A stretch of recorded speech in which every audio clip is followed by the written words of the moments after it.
எபிரேயர் புஸ்தகம் 8ஆம் அதிகாரம்.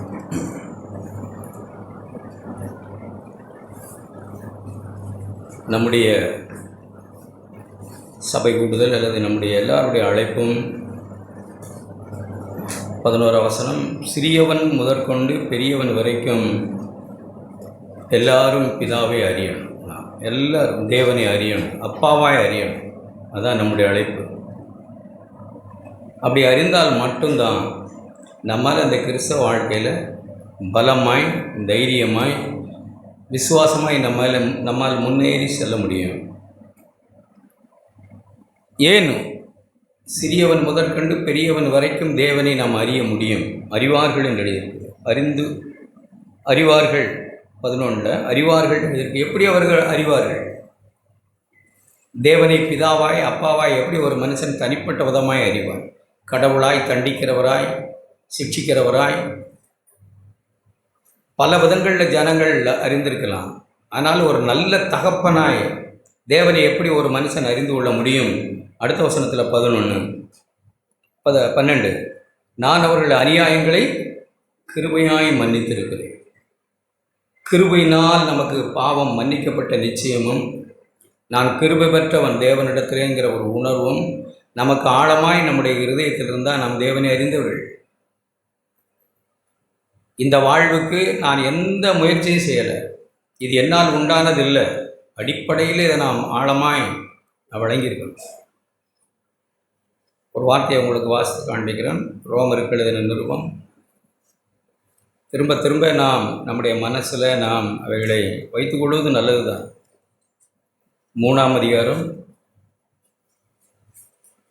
20ஆம் வசனத்தினுடைய நடுப்பகுதியிலிருந்து நான் வாசித்தேன். எந்த மனுஷனும் நியாயப்பிரமாணத்தின் கிரிகளினாலே தேவனுக்கு முன்பாக நீதிமான் ஆக்கப்படுவது இல்லை. எந்த மனுஷன்,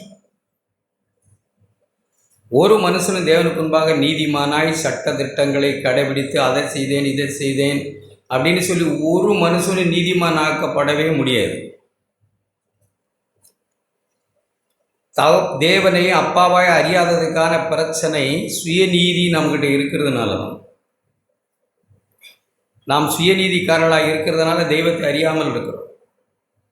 அப்படி நிறைய வசனங்கள் இருக்கு. அப்படி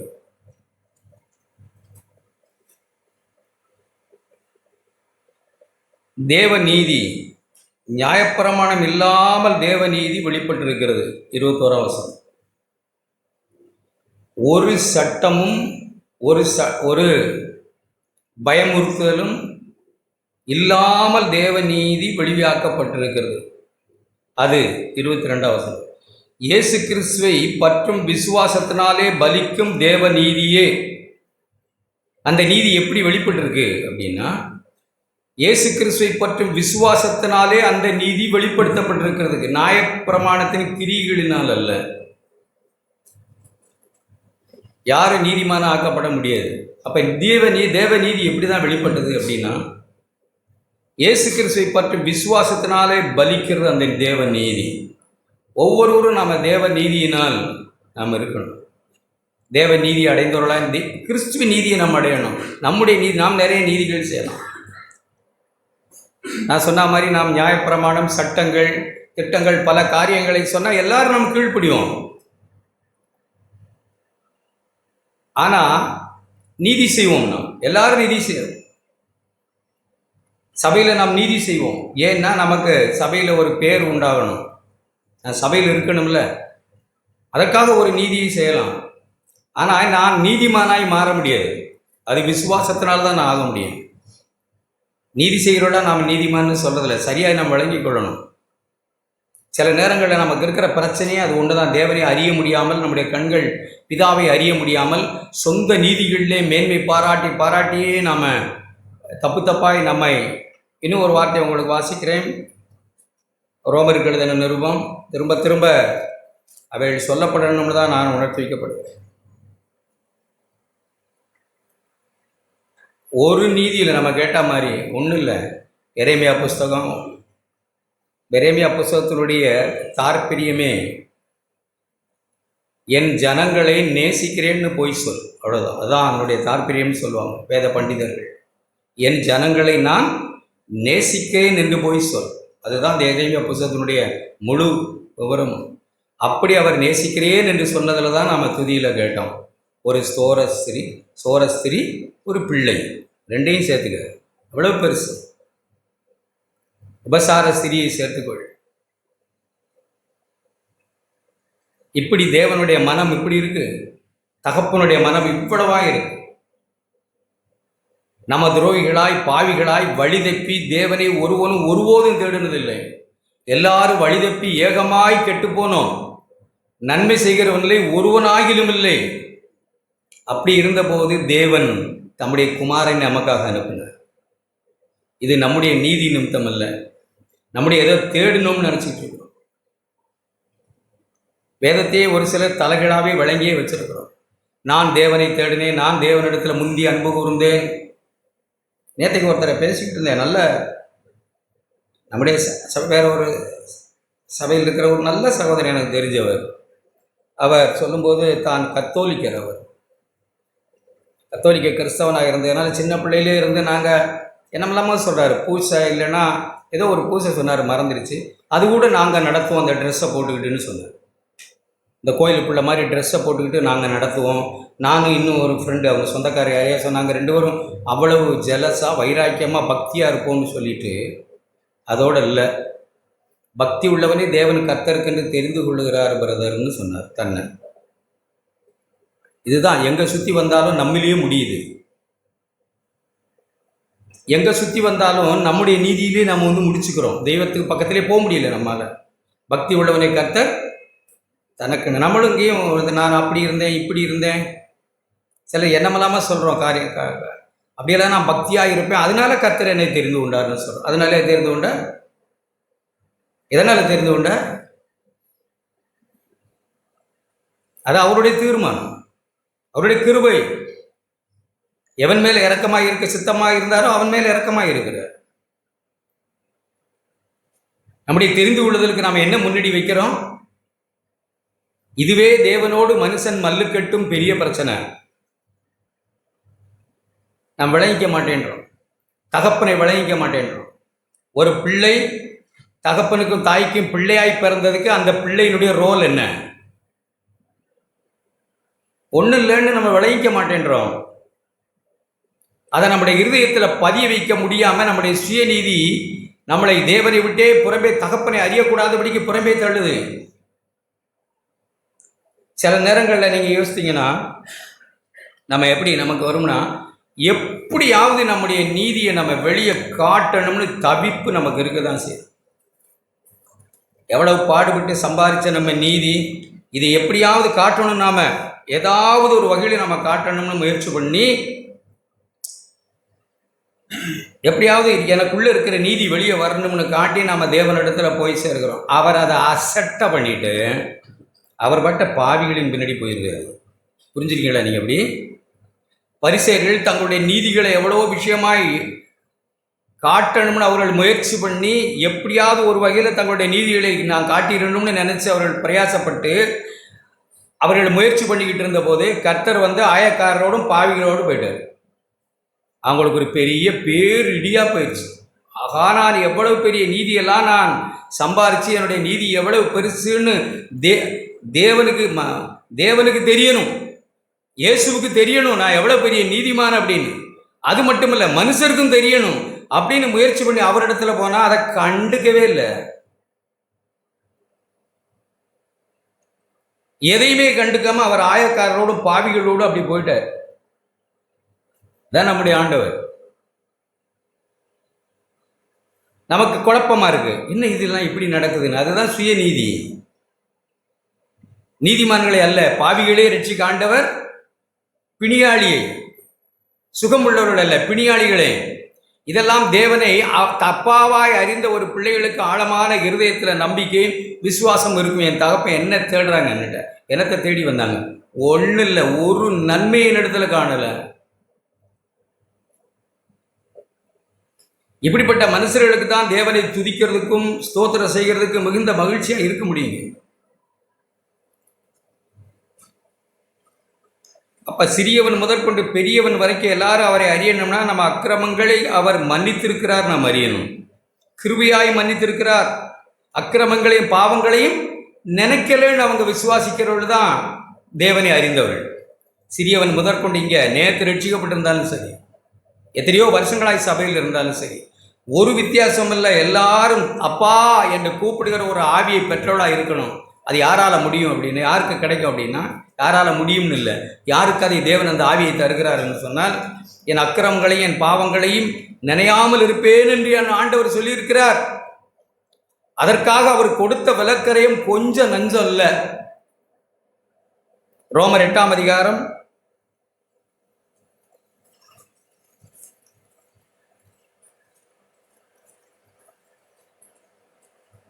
இனிமேல் தேவனிடத்தில் எனக்கு இதை தாரும் அதை தாரும் என்று கேட்க வேண்டிய அவசியமே இல்லை. பிள்ளைகளுக்கு ஒரு பிள்ளைக்கு அப்படி சொல்ல வேண்டிய அவசியமே இல்லை. தகப்பனுக்கு தெரியும் பிள்ளைகளுக்கு என்ன கொடுக்கணும், என்ன செய்யணும், என்ன சேமித்து வைக்கணும், பிள்ளைகளுடைய எதிர்காலம் என்ன. பெற்றோரே பிள்ளைகளுக்கு என்ன எழுதியிருக்க கொரிந்தியரில் சொல்லும்போது அப்போஸ்தலன் என்ன சொல்றார், பெற்றோரே பிள்ளைகளுக்கு ஆஸ்திகளை சேர்த்து வைக்க வேண்டும். அப்ப நம்முடைய தகப்பனாகிய தேவனே நமக்கு ஆவிக்குரிய சகல ஆசீர்வாதங்களையும் அவர் முன்னமே நியமித்திருக்கிறார், ஆசீர்வதித்திருக்கிறார். இனிமே அவரிடத்தில் எனக்கு அதை தாங்க இதை தாங்கன்னு கேட்கணும்னு அவசியமே இல்லை. ஒன்றே ஒன்றை தேடினா போதும். தகப்பன், நான் பிள்ளை, என்னுடைய அந்தஸ்து என்ன, என்னுடைய அழைப்பு என்ன, என் தகப்பனுடைய அந்தஸ்து என்ன என்பதை நான் புரிந்து கொண்டால் போதும். அது போதும்.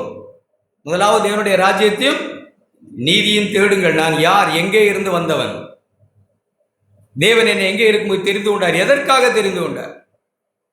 தேவன் என்னை எதற்காக தெரிந்து கொண்டார்? என்னுடைய அழைப்பு என்ன, நான் அடைய போகிற மகிமை என்ன, நான் இருக்க போகிற இடம் என்ன, என்னை தேவன் இங்கே இருந்து தூக்கி எடுத்ததுக்கான முகாந்திரம் என்ன, அப்படியெல்லாம் தகப்பனை நாம் அறிந்திருந்தால் இனிமே எனக்கு ஒன்று கொடுங்கன்னு கேட்க வேண்டிய அவசியமே இல்லை. 32ஆம் வசனம், தம்முடைய சொந்த குமாரன் என்றும் பாராமல் நாம் எல்லாருக்காகவும் அவரை ஒப்பு கொடுத்தவர், அவரோடு கூட மற்ற எல்லாவற்றையும் நமக்கு அருளாதிருப்பது எப்படி? தகப்பனை, தெய்வத்தை தகப்பனா அறிந்தவருடைய மனம், எனக்கு அது தாங்க இது தாங்க அதுக்கு ஒன்றும் கேட்க தேவையில்லை. ஏன்னா இருந்த ஒன்றையே நமக்காய் கொடுத்து விட்டார். சொந்த மகனையே நமக்கு கொடுத்துட்டார். இருந்த பரிசு, ஒரே பரிசு அதுதான். அதுக்கு மேல ஒன்றும் அவரிடத்தில் இல்லை. மற்றபடி நம்ம கேட்கிறதெல்லாம் அற்ப சொற்பமான விஷயங்கள். பொல்லாத தகப்பனே தன் பிள்ளைக்கு நல்லதை கொடுக்க அறிந்திருக்கும் போது பரலோகத்தின் பிதா தரமாட்டாரா? அற்ப சொற்பமான விஷயங்கள் எதை குறித்து அவரிடத்தில் நம்ம கேட்கக்கூட வேண்டியதில்லை. கேட்டா தப்பு இல்லை. ஆனால் சொந்த மகனையே நமக்காக கிரயம் கொடுத்து செலுத்தி நம்மை மீட்டு கொண்டாரே, மற்ற எல்லாம் அருளாதிருப்பது எப்படி? தேவன் நம் பட்சத்தில் இருக்க தீர்மானித்து விட்டார். நான் உங்க கூட இருக்கிறேன். இஸ்ரவேல் தேசத்து ஜனங்களுக்கு அப்படிதான் சொன்னாங்க. நான் நேசிக்கிறேன்னு சொன்னாங்க. ஒருத்தரும் புரியல. கடின இருதயம், சுயநீதி. ரோமர் 9ஆம் அதிகாரம் வாஸ்தம் எடுத்த விட்டுட்டேன்.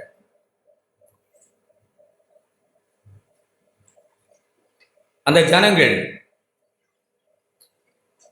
நாம் என்ன சொல்லுவோம்? நீதியை தேடாத புறஜாதியார். 30ஆம் வசனம் 9:30, ரோமர் 9:30.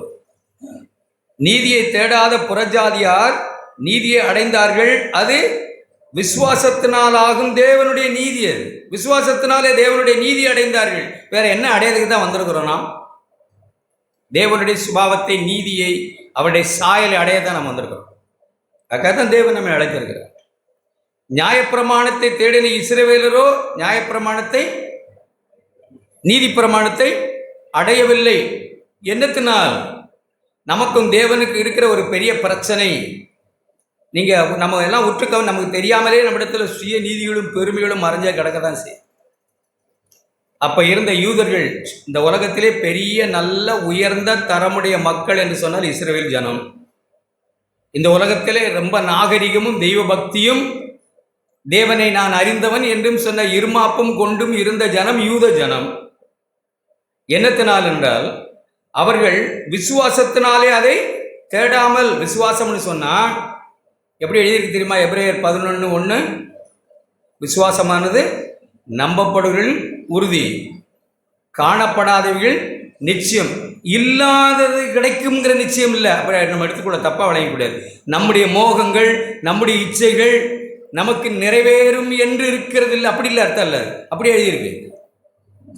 நம்முடைய மோகங்கள், நம்முடைய இச்சைகள், இல்லாதவைகள் நமக்கு கிடைக்கும், நாளைக்கு இது கிடைக்கும், அதுதான் விசுவாசம்ங்கிறது. அப்படி இல்லை. விசுவாசம் நம்பப்படுகிற உறுதியும், காணப்படாதது நாம் காணாத ஒன்றின் நிச்சயம். தேவ மகிமை இன்னும் நாம் காணலை, அதை அடைவோம் என்கிற நிச்சயம். நித்தியத்தை நாம் யாரும் பார்க்கல, அங்கே போவோம் என்கிற நிச்சயம். ஏதோ நமக்கு இல்லாததெல்லாம் கிடைக்கும்ன்றதில்லை விசுவாசம். அப்படி நம்ம விளங்கிக்க கூடாது. நமக்கு விசுவாசத்தை ஒரு சிலர் விளங்கி கூடாது. என்னன்னா, நமக்கு என்னென்ன இல்லையோ அதை இச்சிக்கிறோம், அது கிடைக்கும், அதான் விசுவாசம்னு சொல்றோம். அப்படி வேதம் சொல்லலை. காணப்படாத நிச்சயம், நம்பப்படுகிற உறுதி. அப்ப இந்த ஜனங்கள் அப்படி தேடினார்கள். அவர்கள் விசுவாசத்தினாலே அதை தேடாமல் நியாயப்பிரமாணத்தின் கிரிகளினாலே, சட்ட திட்டங்களுக்கு பயந்து பயந்து பயந்து பயந்து நீதி செய்தார்கள். நீதிமான்களா அல்ல. ஒரு மனுஷன் கூட இதயத்தில் நீதிமான் அல்ல. ஆண்டவரே, இது நான் இந்த நீதிகளை செய்திருக்க நான் எவ்வளவு வேணும் பார்க்கிறேன் அல்ல. இது உம்மால் உண்டானது, இது உம்முடைய தயவு, இது உம்முடைய கிருபை, என்னால் உண்டானதல்ல. இந்த நீதிக்கு நான் எவ்வளவு வேணும் தகுதி இல்லை. நீங்கள் கேட்டீங்கன்னா, பவுல் இப்படிப்பட்ட நீதியை திரும்ப திரும்ப நான் சொல்கிறேன். அவைகள் நமக்கு இன்னைக்கு பிதாவை அறியக்கூடாமலும், அறியாமலும், சத்தியத்தை புரியாமலும், நாம் எதையோ எதையோ கூட்டி கூட்டி பெருக்கி பெருக்கி கொண்டு நம்முடைய காரியங்கள் தப்பு தப்பாய் போகிறதுக்கான காரணம், நாம் பிதாவை தகப்பனாய், தேவனை தகப்பனாய் அறியாதனால தான். தேவனை தகப்பனாய் நாம் அறிந்திருந்தால், பவுலோடு சேர்ந்து பிலிப்பியர் 3ஆம் அதிகாரம், ஆவியினாலே ஒரு ஆராதனை செய்கிற ஒரு கூட்டமாய் நாம் மாறிவிடுவோம். 3ஆம் அதிகாரம் 3ஆம் வசனம், பிலிப்பியர் 3:3. நம்ம நினைக்கிறோம், நம்முடைய சொல்ல வர்றேன், நம்ம பல காரியங்களில் நம்ம கடந்து தான் போகிறோம். ஆனாலும் நம்முடைய சுய நீதி, நம்முடைய தான தர்மம், நம்முடைய புண்ணியம், நம்முடைய பக்தி, நான் சின்ன வயசுலேயே கர்த்தரை தேடினேன், கர்த்தர் என்னை தெரிந்து கொண்டார், நான் அன்பு கூர்ந்தேன், இப்படியெல்லாம் நம்ம பெரட்டி தவறாய் வழங்கி கொள்ளுகிறதுனால நம்மால் மனப்பூர்வமான விசுவாசமும் வராது. அது நம்மால் உண்டானது. அதில் தேவனுடைய இடைப்படுதல் இருக்க முடியாது. அதனால் அப்போஸ்தலன் இங்கே என்ன சொல்கிறார்? மாம்சத்தின் மேல் நம்பிக்கை வைக்கக்கூடாது. என்னுடைய முயற்சி, என்னுடைய நீதி, என் மேலே நான் நம்பிக்கை வையாமல் ஆவியினாலே தேவனுக்கு ஆராதனை செய்து, நான் மரித்தவன், நான் உயிர்ப்பிக்கப்பட்டவன். எபேசியர் 2 எழுதியிருக்கு. அக்கிரமங்களிலும் பாவங்களிலும் மரித்திருந்த நம்மை உயிர்ப்பித்தார். அவரை ஆக்கினைக்குள்ளாய் தீர்க்கும்படிக்கு நம்மளை ரட்சிக்கலை, தமது மகிமை அடையும்படிக்கு என்னை ரட்சித்திருக்கிறார் அப்படின்னு ஆவியில் உணர்ந்து, ஆண்டவர் முழுசு ஆண்டவர் எல்லாம் நீங்கள் தான் ஆண்டவரே, சகலமும் அடிக்கப்பட்ட ஆட்டுக்குட்டியானவரே, உலக தோற்றம் முதல் அடிக்கப்பட்ட ஆட்டுக்குட்டியானவருக்கே சகல கனமும் மகிமையும் துதியும் வல்லமையும் ஆளுகையும். ஒன்றும் இல்லை ஆண்டவரே, நான் ஒன்றும் இல்லை. மாம்சமான எவனும் தேவனுக்குண்டா ஒரு பெருமையும் அடையக்கூடாதபடிக்கு தேவன் செய்ததை புரிந்து கொண்டு ஆவியினாலே தேவனுக்கு ஆராதனை செய்து கிறிஸ்து இயேசுவுக்குள் மேன்மை பாராட்டுகிற நாமே இந்த உலகத்திலிருந்து பிரித்தெடுக்கப்பட்ட மக்கள். பவுல் அப்படித்தான் விளையும் கொண்டார். நாமே விருத்த சேதனம் உள்ள மக்கள், மனசு உலகம் பிரிந்த மக்கள். உலகத்துக்கும் நமக்கு இடைவெளி அதிகமாகிக்கிட்டே இருக்கணும். அதான் சரி. கிறிஸ்துவ வாழ்க்கை மனசுல உலகம்ங்கிற காரியங்களுக்கும் நமக்கு ரொம்ப தூரம் போய்கிட்டே இருக்கு. இப்படி இருந்தது நம்முடைய கிறிஸ்துவ வாழ்க்கை, பாவ வாழ்க்கை. இப்படி நெருக்கமாய் அது வர வர வர வர வர வர வர அப்படியே அப்படியே அப்படியே அப்படியே அப்படி போயிட்டே இருக்கு. விலகிக்கிட்டே இருக்கு. கண்ணு கெட்டாத தூரத்துக்கு போய்விட்டது. கிறிஸ்தவ வாழ்க்கைன்றது அப்படிதான். உலகமும் எனக்கும் ஒரு பெரிய இடைவெளியை ஆவியானவர் செய்துக்கிட்டே இருக்கிறார். நான் உலகத்தான் அல்ல. நான் கிறிஸ்துவுடனே கூட சிலுவையில் அறையப்பட்டவன். நான் பிழைத்திருக்கிறேன். என்னில் அன்பு கூர்ந்து எனக்காக தம்மை ஒப்பு கொடுத்த குமாரனை பற்றும் விசுவாசத்தினால் நான் பிழைத்திருக்கிறேன் என்று எனக்கும் உலக மனோபாவத்துக்கும் இடைவெளி ரொம்ப தூரமாக போய்கிட்டே இருக்கு. அதுக்கு பேர் தான் பரிசுத்தமாகுது. உலகம் என்னை எவ்வளோ தூரமாக என்னை விட்டு போகுதா உலகம்? அல்லது எங்கே சுற்றினாலும் நம்ம இங்கே வந்துடுறோமா? நான் எனக்குன்னு வந்துடுறோமா? அப்படிதான் சோதிக்கப்படுறோம் எல்லாரும். அப்படி நான் இப்படி ஆராதனை செய்கிறவனாய் இப்படி இருக்கிறதுக்காக மாம்சத்தின் மேலே அல்லது என் நீதியின் மேல், என்னுடைய மத வைராக்கியத்தின் மேல், நான் செய்கிற தான தர்மம் புண்ணியம் அது இது, என்னுடைய ஜெபம் வேத படிப்பு உபவாசம் எத்தனையோ காரியங்களை பவுல் செய்தவர் தான். அந்த பழைய உடன்படிக்கையில் ரெட்டு உடுத்தி சாம்பல் இருந்து அழுகிறவர்கள், அதான் உபவாசம். உபவாசம்னா அழுகிறதுக்காகவே உபவாசத்தை நீங்கள் வேதத்தில் பழைய உடன்படிக்கை படிச்சிங்கன்னா ஜனங்கள் அழுது புலம்புகிறது தான் உபவாசம்.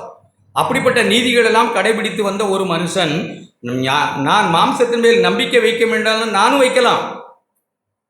அப்படியெல்லாம் நான் வைக்க மாட்டேன். அப்படிதான் அடுத்து சொல்கிறேன். வைக்கலாம், அப்படி செய்யலாம். நான் ஏன் அப்படியெல்லாம் செய்யலாம் அப்படி தெரியுமா? நான் 8ஆம் நாளில் விருத்த சேதனம் பண்ணுறேன். சும்மா நீங்கள் எத்தனை வயசில் ஞானசானம் எடுத்தீங்க? சிலருக்கு அதுலேயே பெருமை, ரட்சிப்பிலே சரி பெருமை நமக்கு. நம்ம எவ்வளோ வருஷமாக சபையில் இருக்கேன்னு தெரியுமானா, என்னையும் அவங்களையும் சமமாக வைக்கிறதா? ஏதோ சம்திங் நான் ஸ்பெஷல், ஏதாவது ஒரு வகையில் ஸ்பெஷலாக நான் காட்டணும்னே நமக்கு யோசனை வருது. எல்லாரையும் விட கொஞ்சம் ஸ்பெஷலான ஆள் நான் காட்டுறதுக்கு நமக்கு நிறைய மாம்சத்தில் எண்ணங்கள் அது இது. நான் ஒன்று இவங்களோட சரி சமமாக இல்லை, நான் சம்திங் ஸ்பெஷல். பார்த்துருக்கீங்களா நீங்கள்? சபைக்குள்ள நுழைஞ்ச உடனே சம்திங் நான் ஸ்பெஷல், இவங்கள மாதிரி இல்லை. நீங்கள் தான் உங்களை நியாயம் திருத்து பார்க்கணும். என்னத்தை நான் ஸ்பெஷலாக என்ன காட்டுறேன்?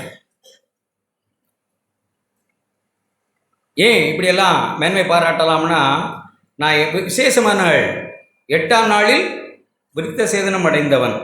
இஸ்ரவேல் குலம் கோத்திரம் அது இது ஜாதி கீதி எல்லாம் சொல்லி நியாயப்பிரமாணத்தின்படி பக்தி வைராக்கியத்தின்படி சபையை துன்பப்படுத்தினு நீங்கள் நினச்சிக்கிட்டு இருக்கீங்க. அறிவில்லாமல் நான் துன்பப்படுத்தின பக்தி வைராக்கியத்தின்படி யாருமே என்னை குற்றம் சொல்ல முடியாது.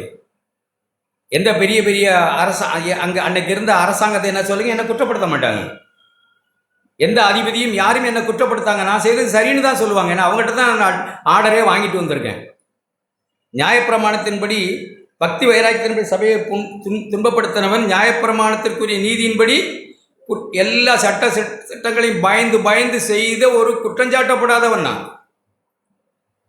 ஆகிலும் அதான் தெய்வத்தை அறிகிற அறிவு. தேவனை ஒரு மனுஷனை எப்படி அறிகிறாருன்னா, இது எல்லாம் குப்பைன்னு தூக்கி எரிஞ்சிட்டாரு. இவ்வளோ பெரிய நீதியெல்லாம் குப்பை, எனக்கு லாபமாகிறதெல்லாம் லாபம்.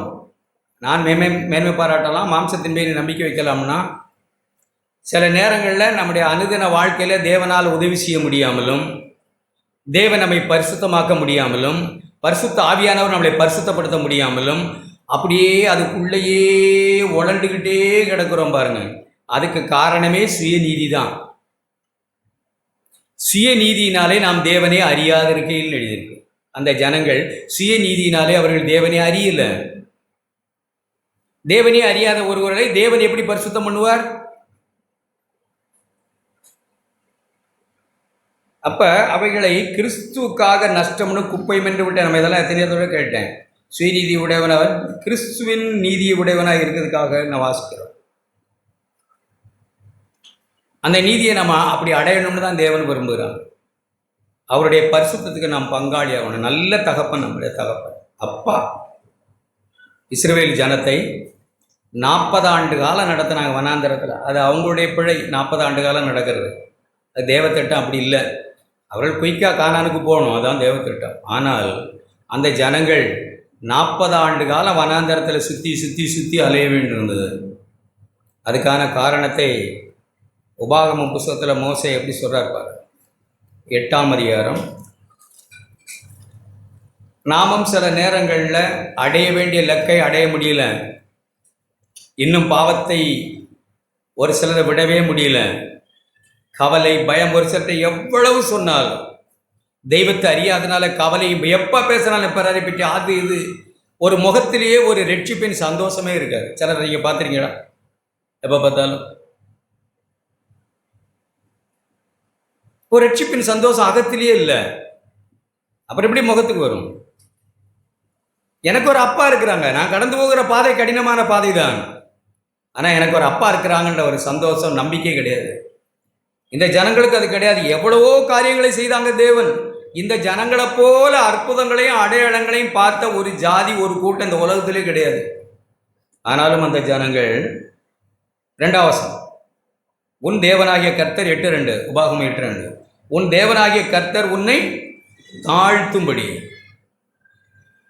இவ்வளவு அற்புதங்களும் அடையாளங்களையும் கண்ட ஜனம், ஆனாலும் விசுவாசிக்காதனால உன்னை சிறுமைப்படுத்தும்படிக்கும் தம்முடைய கட்டளைகளை நீ கை கொள்ளுவாயோ கை கொள்ள மாட்டாயோ என்று அவர் உன்னை சோதித்து உன் இருதயத்தில் உள்ளதை நீ அறியும்படிக்கும் உன்னை இந்த 40 வருஷமாய் வனாந்தரத்திலே நடத்தி வந்த எல்லா வழிகளையும் நினைச்சுப்பார்.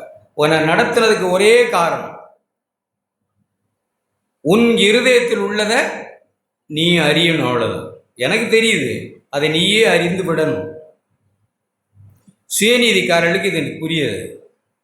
ஏன்னா எப்போ பார்த்தாலும் அவருடைய நீதி தான் முதல்ல வந்திருக்கும். தேவ நீதி என்னன்னு தெரியுது.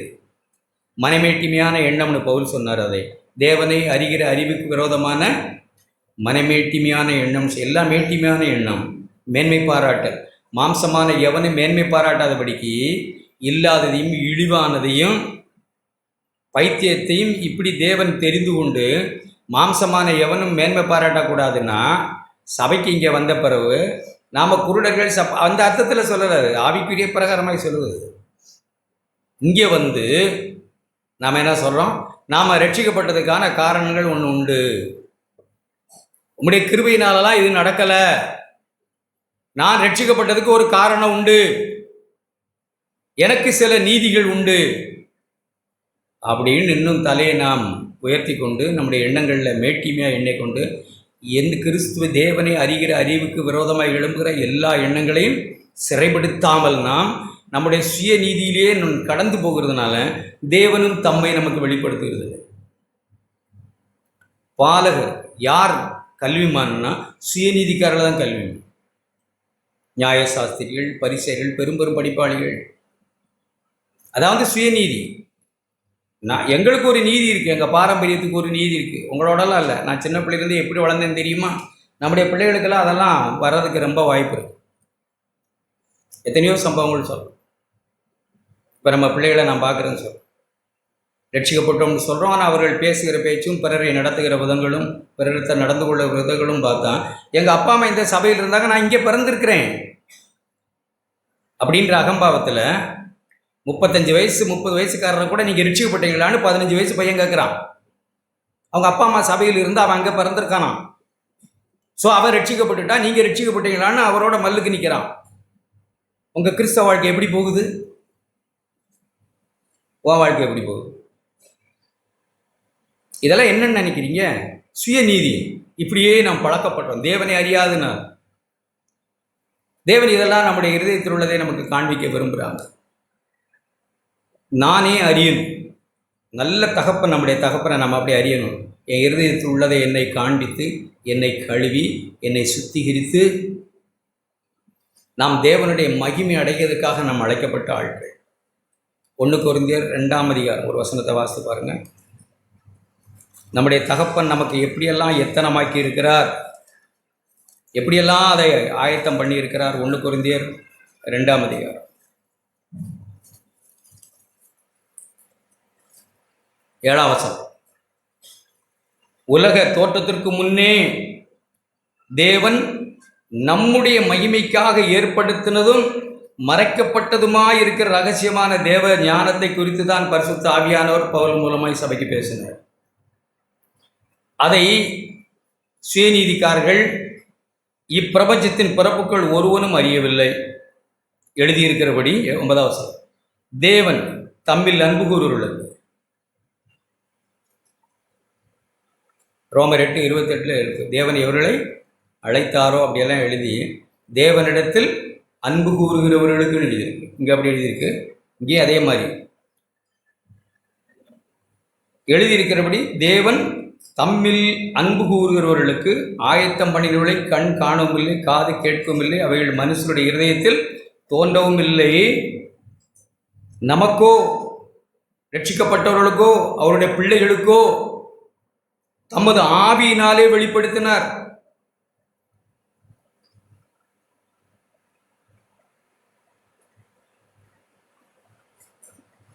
ஆயத்தம் பண்ணினவைகளை உலக தோற்றத்துக்கு முன்னே தேவன் நம்முடைய மகிமைக்காக.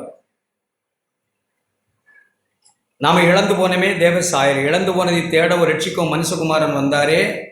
நாம் அடைய வேண்டியது தேவ மகிமை. எல்லாரும் பாவம் செய்து தேவ மகிமை இழந்தவர்களான ரோமர் எழுதியிருக்கு. அந்த மகிமையை நாம் அடையும் பொருட்டாக, கிறிஸ்துவின் சாயலை நாம் அடையும் பொருட்டாக, உலக தோற்றத்துக்கு முன்னே தேவன் நம்முடைய மகிமைக்காக ஏற்படுத்தப்பட்டது மறைக்கப்பட்டதுமாய் இருக்கிற ரகசியமான தேவ ஞானம். அது கிறிஸ்து. ரட்சிக்கப்படுகிறவர்களுக்கு அவர் தேவ பலன். அடுத்த பக்கத்தில் எழுதியிருக்கு. சிலுவை பற்றிய உபதேசம் கெட்டுப்போர்களுக்கு பைத்தியம், ரட்சிக்கப்படுகிற நமக்கோ அது தேவ பலன். இதெல்லாம் யாருக்கு புரியுது? உண்மையாகவே ஒன்றும் இல்லைன்னு கையை விரிச்சு, ஆண்டவரே நீங்களே தகப்பன், எல்லாத்துக்கும் நீரே பாத்திரர், நான் உங்களை தேடலை, என் நீதி ஒன்றும் இல்லை, நான் பாவி, துரோகி, சண்டாளன், உம்மை சிலுவையில் அறைந்தவன், துரோகி, நரகத்துக்கு தான் நான் பாத்திரன் என்று ஒண்ணுமில்லைன்னு வந்த மக்களுக்கு தான் அதெல்லாம் விஷயங்கள் புரியுது.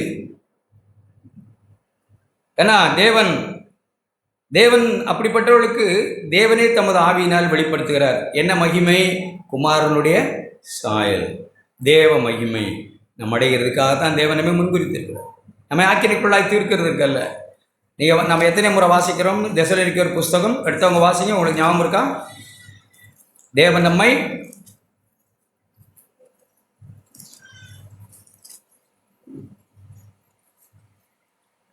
எத்தனை இடங்கள் அப்படி எழுதிருக்கு. தேவன் நம்மை கோபாக்கினைக்கென்று நியமிக்கவில்லை,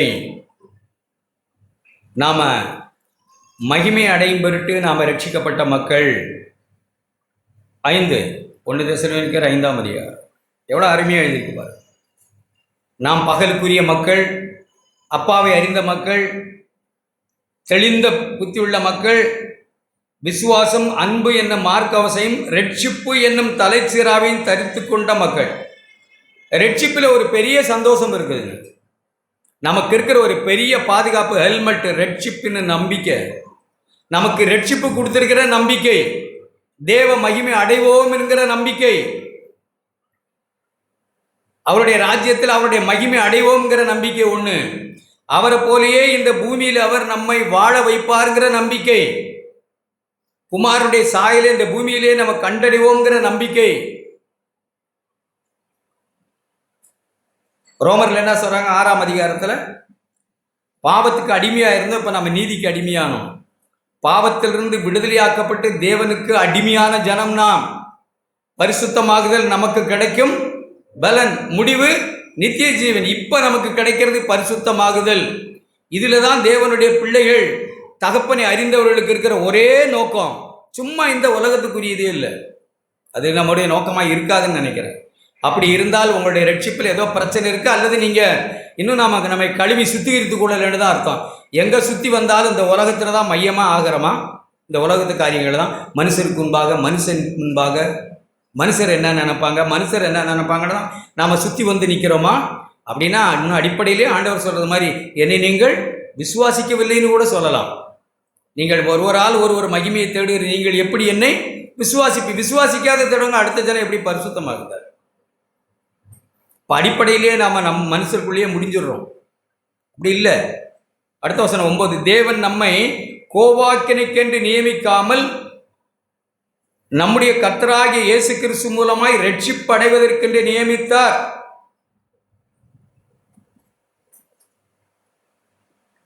இன்னொரு வார்த்தை எப்படி எழுதியிருக்குன்னா,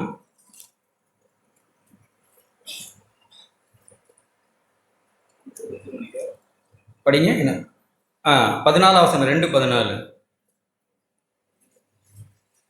2 தெசலோனிக்கேயர் 2:14.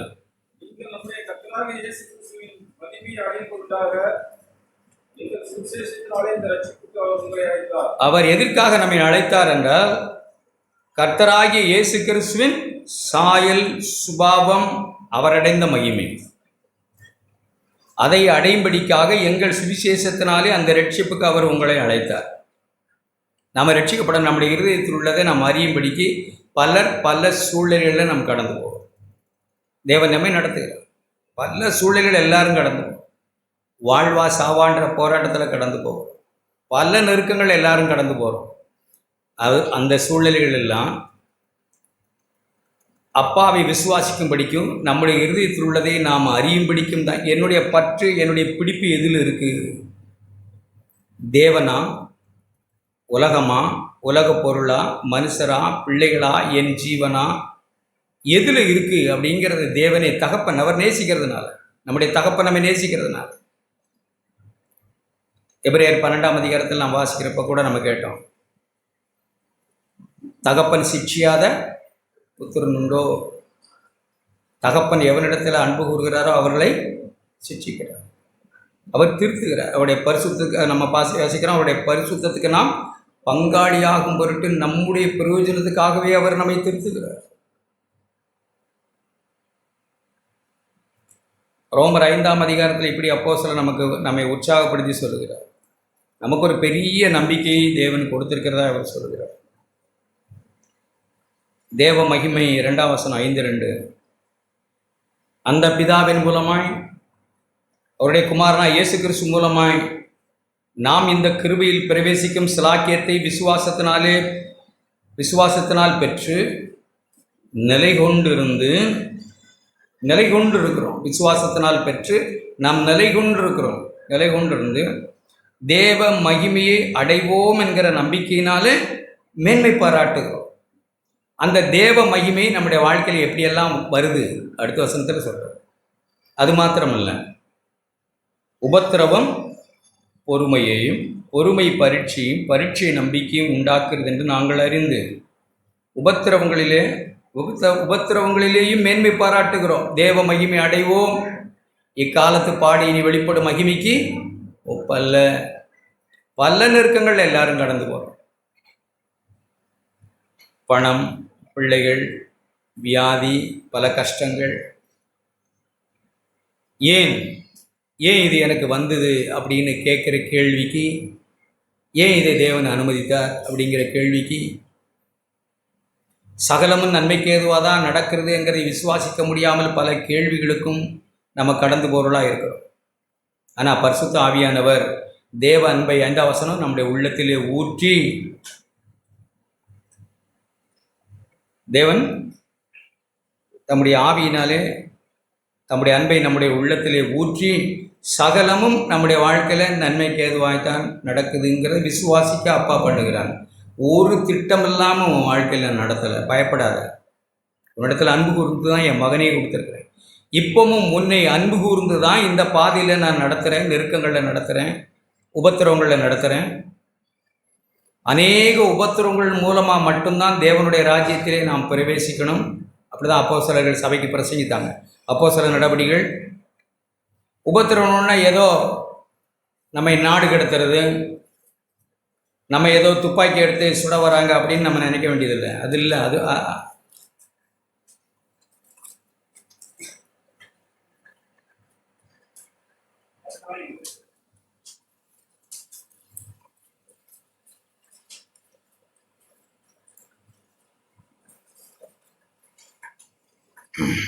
இப்போ நான் யோசிக்கிறேன், சில காரியங்கள் கடந்து போகிறதை பார்த்தால் நமக்கு தெரியும், சில குடும்பங்கள் பிள்ளைகள் ஒன்று கூட இன்னும் செட்டில் ஆகலை. எத்தனையோ தேவைகள் கண்ணுக்கு முன்னாடி நிறைஞ்சு நிற்குது. தகப்பன் மரண படுகையில் இருக்கு. இப்பமா அப்பமா ஏன் எத்தனை கேள்விகள் கடந்து போகும்.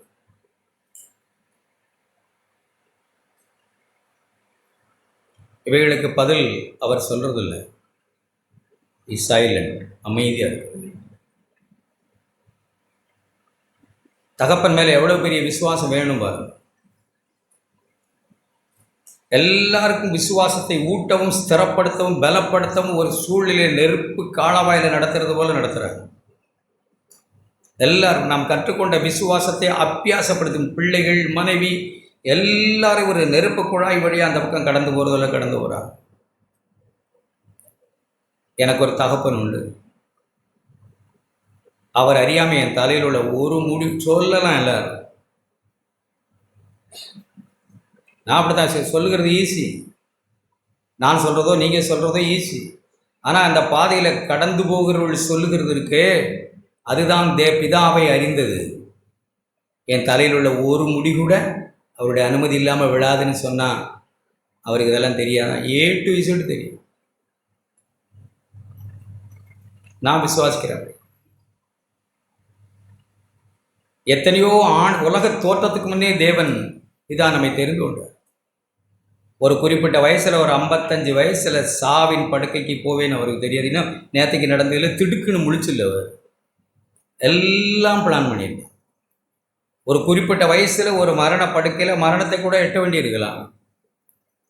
எல்லாவற்றையும் அவர் சின்னதிலிருந்தே ஆயத்தம் பண்ணுறார். பிள்ளைகளெல்லாம் கொண்டு வந்து வளர்த்து ஆளாக்கி ஒரு மாதிரி கொண்டு வந்தவர். எல்லா விஷயங்களையும் அவர் நேர்த்தியாய் கொண்டு வந்து செய்து, அப்பளுக்கு இல்லாமல் நான் ஒரு தகப்பன் இருக்கிறேன் உனக்கு, நீங்கள் அனாதைகள் அல்ல, உங்களை திக்கற்றோளாக என்ன விட மாட்டேன், ஒருபோதும் விட மாட்டேன், திக்கற்றோளாக விட மாட்டேன். பிள்ளைகளை வளர்த்து பிள்ளைகள் சம்பாதிச்சு குடும்பத்தை நடத்தும் ஒரு திராணியும் கொண்டு வந்து கொடுத்து பிதாவை அறிந்து கொள்ளுன்னு சொல்கிறார். ஆண்டவரே உங்களுக்கு ஸ்தோத்திரம். உங்களிடத்துல யாதொரு வேற்றுமை இல்லை, உங்களிடத்துல அப்பழுக்கு கிடையாது. உங்கள்கிட்ட ஒரு கேள்விக்கும் நாங்கள் பதில் தெரிய விரும்பலை. இன்றைக்கி எதுவும் தெரிய வேண்டாம், அங்கே எல்லாம் தெரியும். இந்த பாதையில் கடந்து போகிறதுக்கு எனக்கு ஒரு நல்ல தகப்பன் இருக்கிறார் மட்டும் விசுவாசித்து கடந்து போக உதவி செய்யுங்க. உங்கள் அன்பில் மட்டும் சந்தேகிக்காமல் இருக்க உதவி செய்யுங்க. உங்களுடைய ஆளுகையை அவமதிக்காமல் இருக்க உதவி செய்யுங்க. அதிகாரம் பண்ணுகிற, ஆளுகை செய்கிற கர்த்தத்துவம் உங்கள் தோளின் மேல் இருக்குது அப்படிங்கிறத அலட்சியம் செய்யாமல் கடந்து போக உதவி செய்யுங்க. உங்கள் அன்பில் யாதொரு வித்தியாசம் இல்லை ஆண்டவரே. அன்னைக்கு இன்னைக்கும் அன்னைக்கு நேசிக்கிறீ, இந்த மரண படுக்கையிலும் என்னை நேசி. நம்மிடத்தில் யாதொரு வித்தியாசம் இல்லை ஆண்டவர், நீ நல்லவர் அப்படின்னு நம்முடைய இருதயத்தை ஸ்திரப்படுத்தி பலப்படுத்தி தைரியப்படுத்தி நம்ம இங்கே நிறுத்துகிறதுக்காக தேவன் நம்மை நடத்துகிறார். 22 வசனம், சீசருடைய மனதை திடப்படுத்தி, மனசு திடப்படணும். நான் சொல்கிறேன், விசுவாசம்ங்கிறது இந்த உலகத்தில் ஏதோ நமக்கு இல்லாததை தேடுகிறது இல்லை. அந்த மோகம், அந்த ஆசை, இச்சைகள் நமக்கு வந்து அடையும், கிடைக்கும்ங்கிற விசுவாசம் இல்லை அது. ஒரு சிலருடைய விசுவாசம் அதை பின்னணியாக தான் இருக்கு. இது நடக்கும், நாம் கேட்ட படிப்பு கிடைக்கும்ங்கிறது இச்சை, ஆசை, அது இல்லை விசுவாசம். நம்பப்படுவது உறுதி, காணப்படாதது நிச்சயம். நிச்சயமா கிடைக்கும். அப்படியா? இல்லை, அதையும் தாண்டினது. திடப்படுத்தி விசுவாசத்திலே நிலைத்திருக்கும்படி அவர்களுக்கு புத்தி சொல்லி. அப்போ விசுவாசத்தில் எனக்கு ஒரு தகப்பன் இருக்காங்க, என் சுமூகமாக எல்லாம் நடந்து போகும்போது நமக்கு அப்பா இருக்காங்க, ஆனந்தமான பாடல்கள், ரொம்ப ஈஸி. சில நெருக்கமான உபத்திரவங்கள், கஷ்டங்கள், வியாதி, பண கஷ்டங்கள், பல நெருக்கங்களில் கடந்து போகும்போது விசுவாசத்திலே நிலைத்திருக்கிறதுங்கிறது தான் பெரிய விஷயமாய் நமக்கு இருக்குது. நாம் அநேக உபத்திரவங்களின் வழியாய் தேவனுடைய ராஜ்யத்தில் பிரவேசிக்க வேண்டும் என்று சொன்னோம். உபத்திரவம்னா பெரிய துப்பாக்கி எடுத்து சுற்றுவாங்க, அல்லது நீங்கள் இவங்களுக்கு ஓட்டு போடலாம், உங்களுக்கு அரிசி, அப்படியெல்லாம் ஒன்றும் இல்லை. சின்ன சின்ன விஷயங்கள், தவறாய் புரிந்து கொள்ளுதல், குற்றஞ்சாட்டுதல், நியாயந்து இருக்குதல், புறம்பேசுகுதல், நம்முடைய பெயர் கெடுக்கப்படலாம், வியாதி, பண கஷ்டங்கள், மரண தருவாய், எத்தனையோ இருக்கு, இல்லாமைகள். இப்படிப்பட்ட உபத்திரவங்களோடாய்த்தான் நான் தேவனுடைய ராஜ்யத்தில் பிரவேசிக்க வேண்டியது தேவனுடைய சித்தமாக இருக்கிறது. இப்படிப்பட்ட உபத்திரவங்களெல்லாம் தேவன் நம்முடைய வாழ்க்கையில் கடந்து போக பண்ணுகிறதுக்கும் ஒரு காரணமும் இன்னொரு காரணம், நம்முடைய இருதயத்தில் உள்ளதை நாம் அறியணும். நாம் விசுவாசத்தில் வல்லவர்களாகணும். நாம் தேரணும். எனக்கு ஒரு அப்பா இருக்கிறாங்க, எனக்கு ஒரு தகப்பன் இருக்காங்க. அசையாத விசுவாசம் கொண்டவர்களாய் நாம் வளரணும். அதற்காக தேவன் பல சூழ்நிலைகளையும் நம்மை நடத்தி கொண்டு போகிறார். ஆண்டவர் இயேசுவை போலவே நம்ம அப்படிதான் எபிரேயர் 12 வாசிக்கிறோம். இயேசுவை நோக்கி நமக்கு நியமித்திருக்கிற ஓட்டத்தில் அவர் எப்படி பிதாவை அண்டி ஒரு மனுஷனாய் இந்த பூமிக்கு எல்லா மகியும் விட்டவராய் வந்து ஒரு மனுஷனாய் பிதாவை அண்டி கொண்டவராய், ஒரு மனுஷன் தெய்வத்தை எப்படி அண்டி வாழலாம், ஒரு மனுஷன் தெய்வத்தை மட்டுமே எப்படி அண்டி வாழலாம், விசுவாசித்து வாழலாம், அவரே சார்ந்து கொண்டு வாழலாம் என்கிற வாழ்க்கையை இந்த பூமியில வாழ்ந்தவர் தான் கிறிஸ்து. அவரை நோக்கி நமக்கு நியமித்திருக்கிற ஓட்டத்தில் ஒரு சாமர்த்தியமும் ஆண்டவர் பின்பற்றினதே கிடையாது. ஒரு சாமர்த்தியத்தையும் ஒரு திறமையும் தனக்காக ஒரு வல்லமையும் பயன்படுத்தினதில்லை. நம்ம எத்தனை தடவை கேட்டிருக்கிறோம். தனக்காக அவர் ஒரு அற்புதமும் செய்யலை. தப்பிக்கணும்னா தப்பிக்கலாம், என்ன வேணாலும் செய்யலாம். ஆனால் தனக்காக அவர் ஒரு காரியத்தையும் செய்யலை. அவரையே நினைத்து, அவர் எப்படி விசுவாசித்து எனக்கு ஒரு பிதா இருக்கிறார், பிதாவே பிதாவே பிதாவே அப்படின்னு சொல்லி நமக்கும் ஒரு பிதா இருக்கிறார்னு வந்து சொல்லி எப்படி பிதாவை அண்டினாரோ அவரையே நினைத்து கொள்ளுங்கள். ஏன் அவரையே நாம் நினைத்து கொள்ளணும்? எபிரேயர் 12 அவர் 3-4 நாம் நோக்கி பார்க்கிறோமே, அவர் அந்த பிரதான அப்போஸ்தலனும் பிரதான ஆசாரியருமா இருக்கிற இயேசு, விசுவாசத்தை, உலகத்தை ஜெயிக்கிற விசுவாசத்தை நம்மளே துவக்கினவரும் அதை வெற்றியாய் முடித்து அவருடைய வலது பார்சத்தில் நம்மை கொண்டு போய் நிறுத்த வல்லமுள்ளவருமாய் இருக்கிற அந்த இயேசுவை நாம் கவனித்து ஓடுகிறோம். அவர் தமக்குன் வைத்திருந்த சந்தோஷத்தின் பொருட்டு அவமானத்தை, என்ன சபை தேவன் தேவன், நீங்க அதான் அவமானம். அவமானம்னா என்ன? வேற என்ன அவமானம்? தேவன் தேவன் தேவன் சபைக்குன்னு போனீங்க, அப்புறம் இப்படி சோதிக்கப்படுறோம். இப்ப ஐயோ இந்த கிராமத்தில் இப்படி நடந்தா எப்படி எல்லாரும் என்ன நினைப்பாங்க? சோதிக்கப்படுறோம். கடவுளுடைய நாம மகிமைப்படணுமே, அது அவருக்கு தெரியும் எப்படி மகிமைப்படணும்ட்டு, எப்படி எதை மகிமைப்படுத்தணும்னு அவருக்கு தெரியும். நமக்கு என்ன, நமக்கு நம்மையே மையமாகி வச்சதுனால உள்ள வந்து +2 எதையும் தவறாக விளங்கி கொள்ளக்கூடாது. குறைச்சி மார்க் வாங்கிட்டா, நிறைய மார்க் வாங்கிட்டா, என் பெரிய பையன் சொன்னது தான் சொல்கிறேன், வாசல்லே சொன்னான், ஸ்கூல் வாசலில் மார்க்கை வாங்கிட்டு வருவேன், சந்தோஷம் எனக்கு.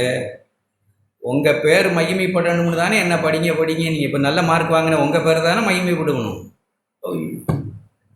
இதுதான் நம்ம தேவனுக்கு மகிமையை கொடுக்க தவறுற மக்கள்.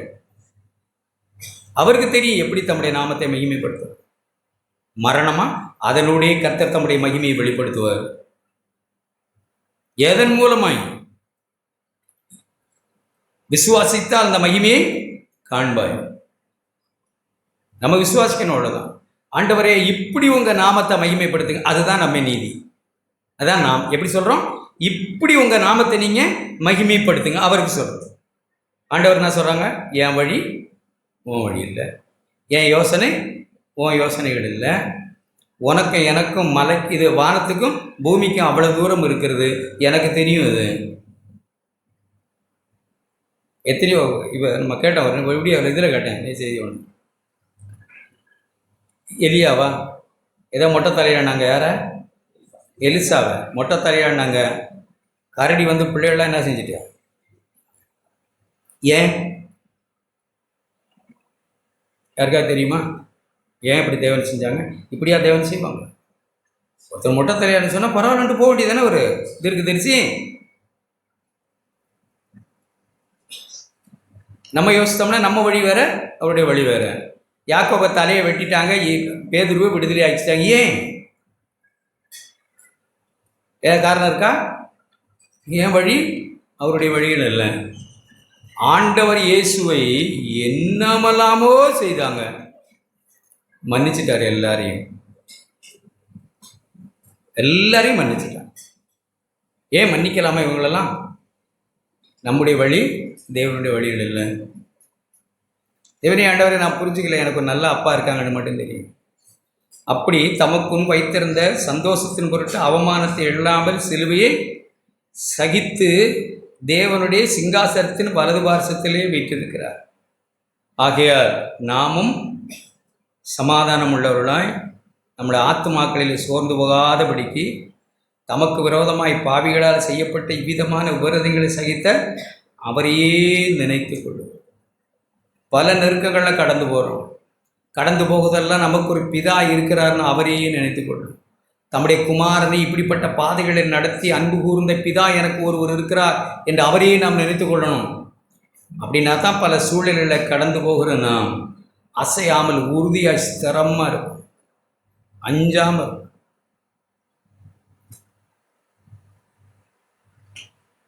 நான் பார்க்குறேன் அப்படி ஒரு குடும்பத்தை எப்படி ஆறுதல் படுத்துறதுன்னே தெரியல.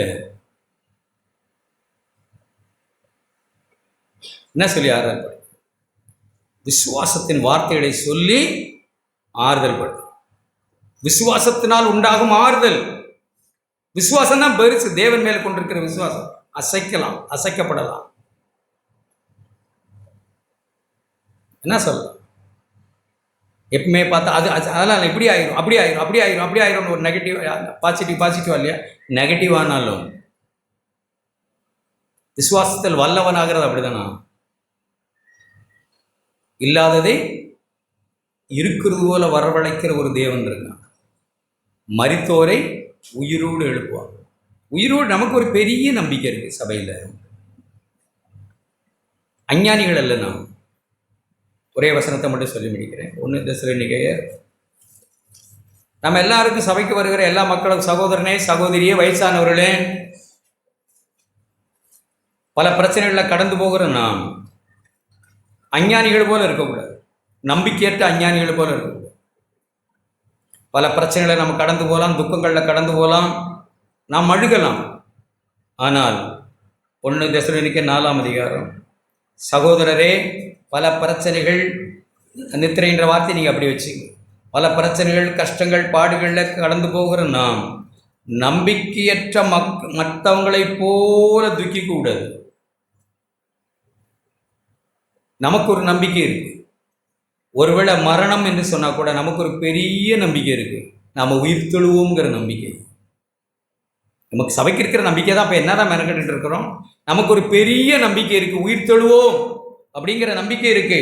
இயேசுவானவர் மரித்த பின்பு எழுந்தார் என்று விசுவாசிக்கிறோமே, அப்படியே இயேசுவுக்குள் நித்திரை அடைந்தவர்களும் தேவன் அவரோடு கூட கொண்டு வருவார் அப்படிங்கிற ஒரு பெரிய நம்பிக்கை இருக்கு. நாமும் அவர்களை பார்ப்போம். இந்த வார்த்தைகளினாலே, கடைசி வசனம், இந்த வார்த்தைகளினாலே ஒருவரை ஒருவர் தேற்றுங்கள், தைரியமா இருக்கணும். பிள்ளைகளா, ஆபிரகாம் அப்படித்தான் யோசித்தார். மகன் செத்து போனானா நான் அவனை பார்ப்பேங்க. எல்லாரும் அப்படித்தான் நம்பிக்கையோட கடந்து போகணும். இது ஒரு பெரிய விஷயம் இல்லை ஆண்டவரே, எங்களுக்கு கிறிஸ்துவின் அன்பை விட்டு எங்களை எதுவும் பிரிக்க முடியாது. நம்ம பார்ப்போம், நித்தியத்தில் பார்ப்போம், ஒருவர் பார்ப்போம். நாம் அந்த நம்பிக்கையினாலே நம்ம கடந்து போகிறோம் எல்லாரும். இல்லைன்னா நம்ம எதையுமே ஒன்றுமே பண்ண முடியாதுங்க. கிறிஸ்தவ வாழ்க்கையில் நம்பிக்கை இல்லைன்னா, இந்த மேலான நம்பிக்கை, மகிமை அடைவோம் என்கிற நம்பிக்கை இல்லைன்னா, அஞ்ஞானிகளை போல அழுது புலம்பி வியாகுலப்பட்டு துக்கித்து துயரப்பட்டு நான் விசுவாசிக்கலேன்னு காட்டுவோம். இவ்வளோ காலம் நான் விசுவாசிக்கலேன்னு சூழ்நிலைகள் தான் நம்மளை காட்டுது, வேற ஒன்றும் இல்லை. சோதனைகள், நெருக்கங்களில் நாம் நடந்து கொள்ளுகிற விதங்கள் தான் நான் விசுவாசி இல்லை அப்படின்னு நம்மளை காட்டுது. நான் விசுவாசின்னு காட்டுற இடமும், நான் விசுவாசிக்கிறவர் இன்னார் என்று அறிந்திருக்கிறேன் என்று நம்மளை காட்டுகிற இடமும் சோதனை களங்கள் தான்.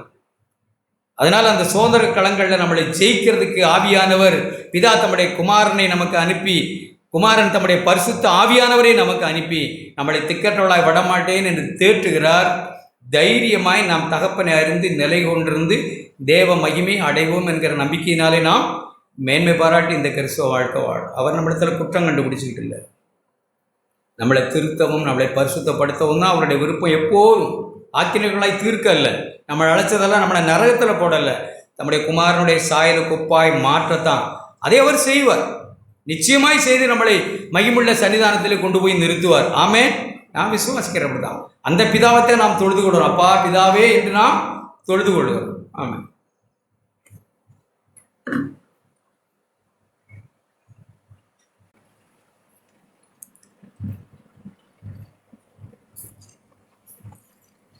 கேட்ட எல்லா வார்த்தைகளுக்காக நான் ஆண்டவருக்கு நன்றி சொல்கிறேன். யோவான் 9 அதிகாரம். மெய்யாகவே தேவன் நம்மளை இப்படிப்பட்ட ஒரு விசுவாச வாழ்க்கைக்கு அழைத்ததுக்கு நம்ம என்ன செஞ்சுருக்கிறோம்னா ஒன்றுமே செய்யலை. இங்கே ஒரு சம்பவம் இருக்குது. 9 அவர் அப்புறம் புறப்பட்டு போகையில் பிறவி குருடனாகிய ஒரு மனுஷனை கண்டார். அப்பொழுது அவருடைய சீஷர்கள் அவரை நோக்கி, ரவி, இவன் குருடனாய் பிறந்தது இவன் செய்த பாவம், இவன் பெற்றோர் செய்த பாவமோ, இவனை பெற்றவர்கள் செய்த பாவமோ என்று கேட்டார்கள். இயேசு அதற்கு பிரயுத்தமாக, இது இவன் செய்த பாவமும் இல்லை, இவனை பெற்றோர் செய்த பாவமும் இல்லை, தேவனுடைய கிரியை இவனிடத்தில் வெளிப்படும் பொருட்டே இப்படி பிறந்தான். சில நேரத்தில் நம்மளோட வாழ்க்கையில் பிரதர் சொல்கிற பார்த்து நம்மளாம் உணர்த்தப்பட்டேன். இன்றைக்கி நமக்கு ஒரு வியாதி வந்துடுச்சு, ஆண்டவராக இயேசு கர்த்தராக நம்ம இயேசுவை ஏற்றுக்கொண்ட பிறகு நமக்கு ஒரு வியாதி வந்துடுச்சு, இல்லை ஏதோ ஒரு உபத்திரத்தின் வழியாக நம்ம கடந்து போகிறோம் அப்படின்னு இருந்ததை பார்த்து நம்ம தப்புன்னு நமக்கு பிசாசை உணர்த்துகிற ஒரே காரியம் என்னன்னா, நீ அன்னைக்கு அந்த பாவம் பண்ணல, அந்த பாவத்தை நிமித்தம் தான் ஆண்டவர் உன்னை இன்னைக்கு தண்டிக்கிறாரு அப்படின்னு எப்பொழுதுமே ஜனங்களுக்குள்ள ஒரு அவிவிசுவாசத்தை உண்டாக்க தான் பிசாசு விரும்புகிறான். ஆனால் மெய்யாகவே நமக்கு வாழ்க்கையில் கடந்து வருகிற எல்லா காரியத்தின் நிமித்தமும் பார்த்தீங்கன்னா தேவனுடைய நாமம் மகிமைப்பட முடியும். அதை நம்ம விசுவாசிக்கணும். எப்படி தேவனோட நம்ம மகிமைப்பட முடியும்னா, இயேசு கிறிஸ்து சிலுவையில் அறையப்பட்டார். நம்ம கேட்டிருக்கிறோம், உலகத்திலே மிக மிக மோசமான காரியம் எதுன்னா இயேசு கிறிஸ்துவ சிலுவையில் அறையப்பட்டது தான். ஆனால் அவர் சிலுவையில் அறையப்பட்ட அதே காரியத்தை பிதாவாகிய தேவன் நம்ம அநேகருக்கு ரட்சிப்பாக மாற்றிட்டார். அதுதான் நம்மளோட வாழ்க்கையில் நம்ம கடந்து போகிற ஒவ்வொரு காரியத்தின் பின்னாடியும் ரோமரில் பவுல் சொல்கிறார். இந்த காரியத்தை எப்படி சொல்கிறாருன்னா, ரோமர் 8 அதிகாரத்தில்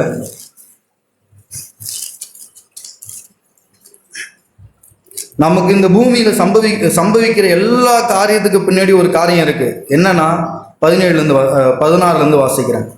நாம் தேவனுடைய பிள்ளைகளாக இருக்கிறோம் என்று ஆவியானவர் தாமே தம்முடைய ஆவியினாலே கூட சாட்சி கொடுக்கிறார். நாம் தேவனுடைய பிள்ளைகளானால் சுதந்திரராமே, தேவனுடைய சுதந்திரரும் கிறிஸ்துவுக்கு உடன் சுதந்திரராமே, கிறிஸ்துவோடு கூட நாம் மகிமைப்படும்படி அவரோடு கூட பாடுபட்டால் அப்படியாகும். ஆதலால் இக்காலத்து பாடுகள் இனி நம்மிடத்தில் வெளிப்படும் மகிமைக்கு ஒப்புவித்தக்கவைகள் அல்லவென்று எண்ணுகிறேன். நம்ம வியாதிகள் அப்படி நம்ம எப்படி சொல்றது, ஒரு உபத்திரவம், ஒரு கஷ்டம், இதை நான் எப்படி பார்க்குறேன்னா, பிரதர் சொல்ல பார்த்து அதை நான் எப்படி உணர்த்தப்பட்டேன் அப்படின்னா, முன்னாடியே நான் உணர்த்தப்பட்ட மறுபடியும் அதை எப்படி உணர்த்தப்பட்டேன்னா, இது ஒரு பாக்கியம். கிறிஸ்துவுக்காக நம்ம இந்த பூமியில பாடுபடுறது பார்த்தீங்கன்னா பெரிய பாக்கியம். பரலோகத்துக்கு போனால் நமக்கு அது கிடைக்காது. பரலோகத்துக்கு போனால் நம்ம அங்கே சாவும் கிடையாது, அழுகு கிடையாது, துக்கம் கிடையாது, கண்ணீர் கிடையாது, எதுவுமே கிடையாது. அங்கே எல்லாரும் நம்ம இயேசுவை போலவே இருப்போம். இந்த பூமியில கிறிஸ்துவன் ஆக்கப்பட்டது நிமித்தம் சிலர் கேள்வி கேட்கலாம், என்னப்பா நீ சபைக்கு போற, உனக்கு ஏன் இவ்வளோ கஷ்டம், என்னப்பா நீ சபைக்கு போற, உனக்கு ஏன் இந்த வியாதி. இயேசு கிறிஸ்து கூட கேட்டாங்க தான், நீங்க தேவனுடைய குமாரன்னா இப்ப கீழே இறங்கி வா. அவங்க சொன்னது அப்படித்தான் சொன்னாங்க, இப்ப கீழே இறங்கி வா, நாங்க எல்லாரும் ஏத்துக்கிறோம். அவர் ஒரு வார்த்தை பேசல. இப்படிதான் தேவன் நம்மளை நடத்துகிறார். இதை நமக்கு பாவத்துக்கு தண்டனைன்னு நம்ம நினைக்க கூடாது. ஒரு வசனம் இருக்காது, எனக்கு எங்கன்னு தெரியல, நீதிமான்களுக்கு பூமியிலே சரி கட்டப்படும் இருக்கு. நிறைய அது எப்படி சொல்றது, சிலரோட வாழ்க்கையில நான் கேட்க பார்த்து நான் அதை எப்படி நான் உணர்த்தப்படுறேன்னா, அவங்க பாக்கியவான். நீங்க கிறிஸ்துவ நிமித்தம் நீங்க பாடுபடுறீங்களா, நீங்க பாக்கியவான்கள். உலகம் என்ன சொல்லும், சொகுசா இருந்தாதான். இன்னைக்கு செழிப்பு உபதேசத்துக்காரங்க மற்றவங்க என்ன சொல்றாங்கன்னா, கர்த்தர் உங்களுக்கு வியாதியை கொடுக்க மாட்டாரு, உங்க தேவைகளை எல்லாம் சந்திப்பாரு, உங்களுக்கு வேண்டியதெல்லாம் கொடுப்பாரு அப்படின்னு ஒரு பொய்யான ஒரு வாழ்க்கைக்கு நடத்துறாங்க. ஆனா மெய்யான கிறிஸ்துவம், ஒரு மெய்யான ஒரு வாழ்க்கை அப்படின்னா தீமோத்தேயுல நீங்க எடுத்துக்கோங்களேன். தீமோத்தேயு 2 தீமோத்தேயு நமக்கு தெரிஞ்ச வசனம் தான்.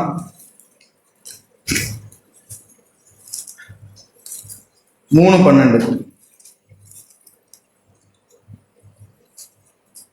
அன்றியும் கிறிஸ்து இயேசுவுக்குள்ளாய் தேவ பக்தியாய் நடக்க மனதாய் இருக்கிற யாவரும் துன்பப்படுவார்களே.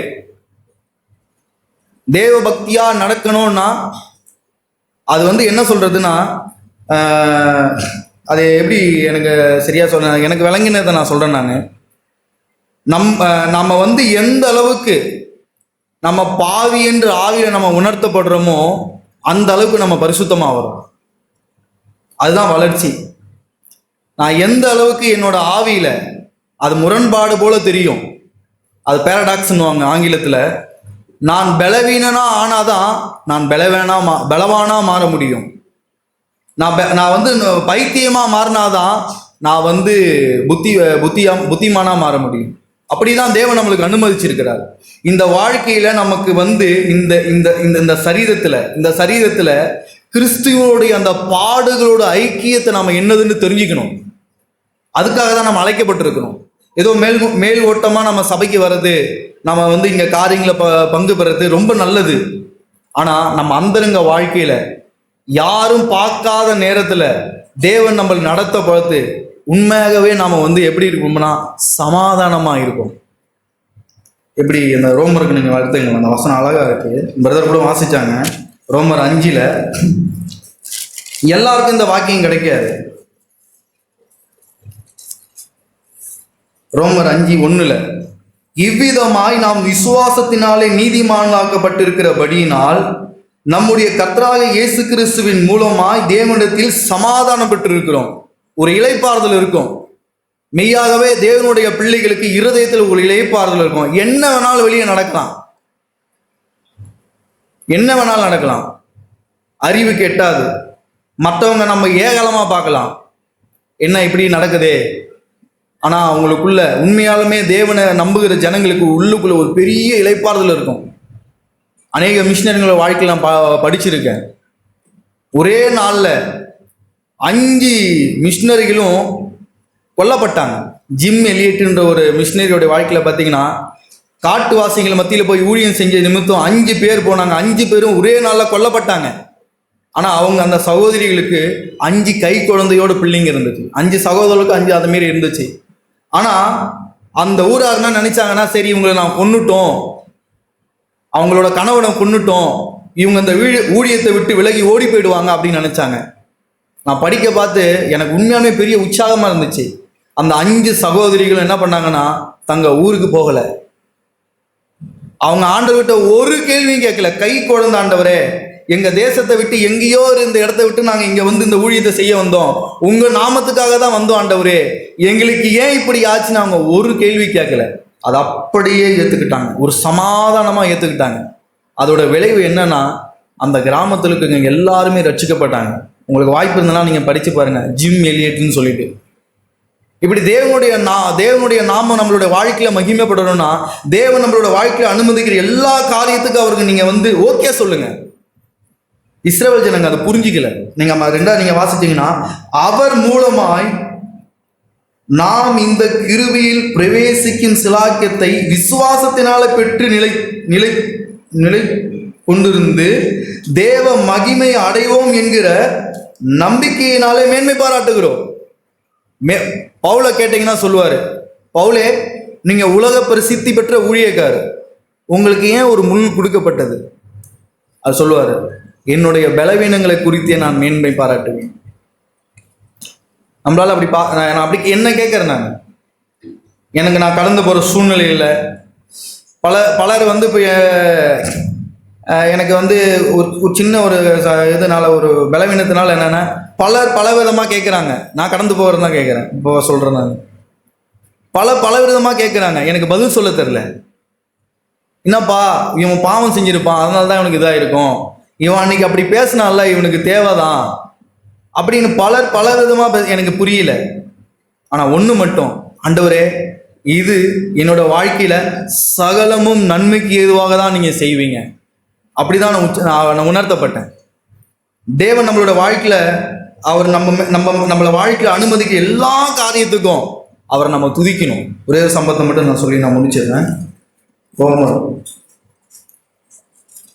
ரோமர்ல அப்போஸ்தலர் நடவடிக்கைகள் 16 அதிகாரம் நமக்கு தெரிஞ்ச சம்பவம் தான். பவுலும் சீலாவும் என்ன பண்ணாங்கன்னா 23 22 நான் வாசிக்கிறேன்.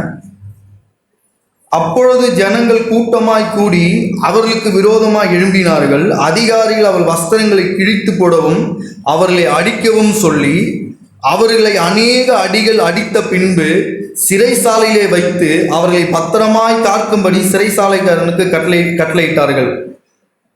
அவன் இப்படி கட்டளைகளை பெற்று அவர்களை உட்காவலிலே அடைத்து அவர்கள் கால்களை தொழுவு மரத்திலே மாட்டி வைத்தான்.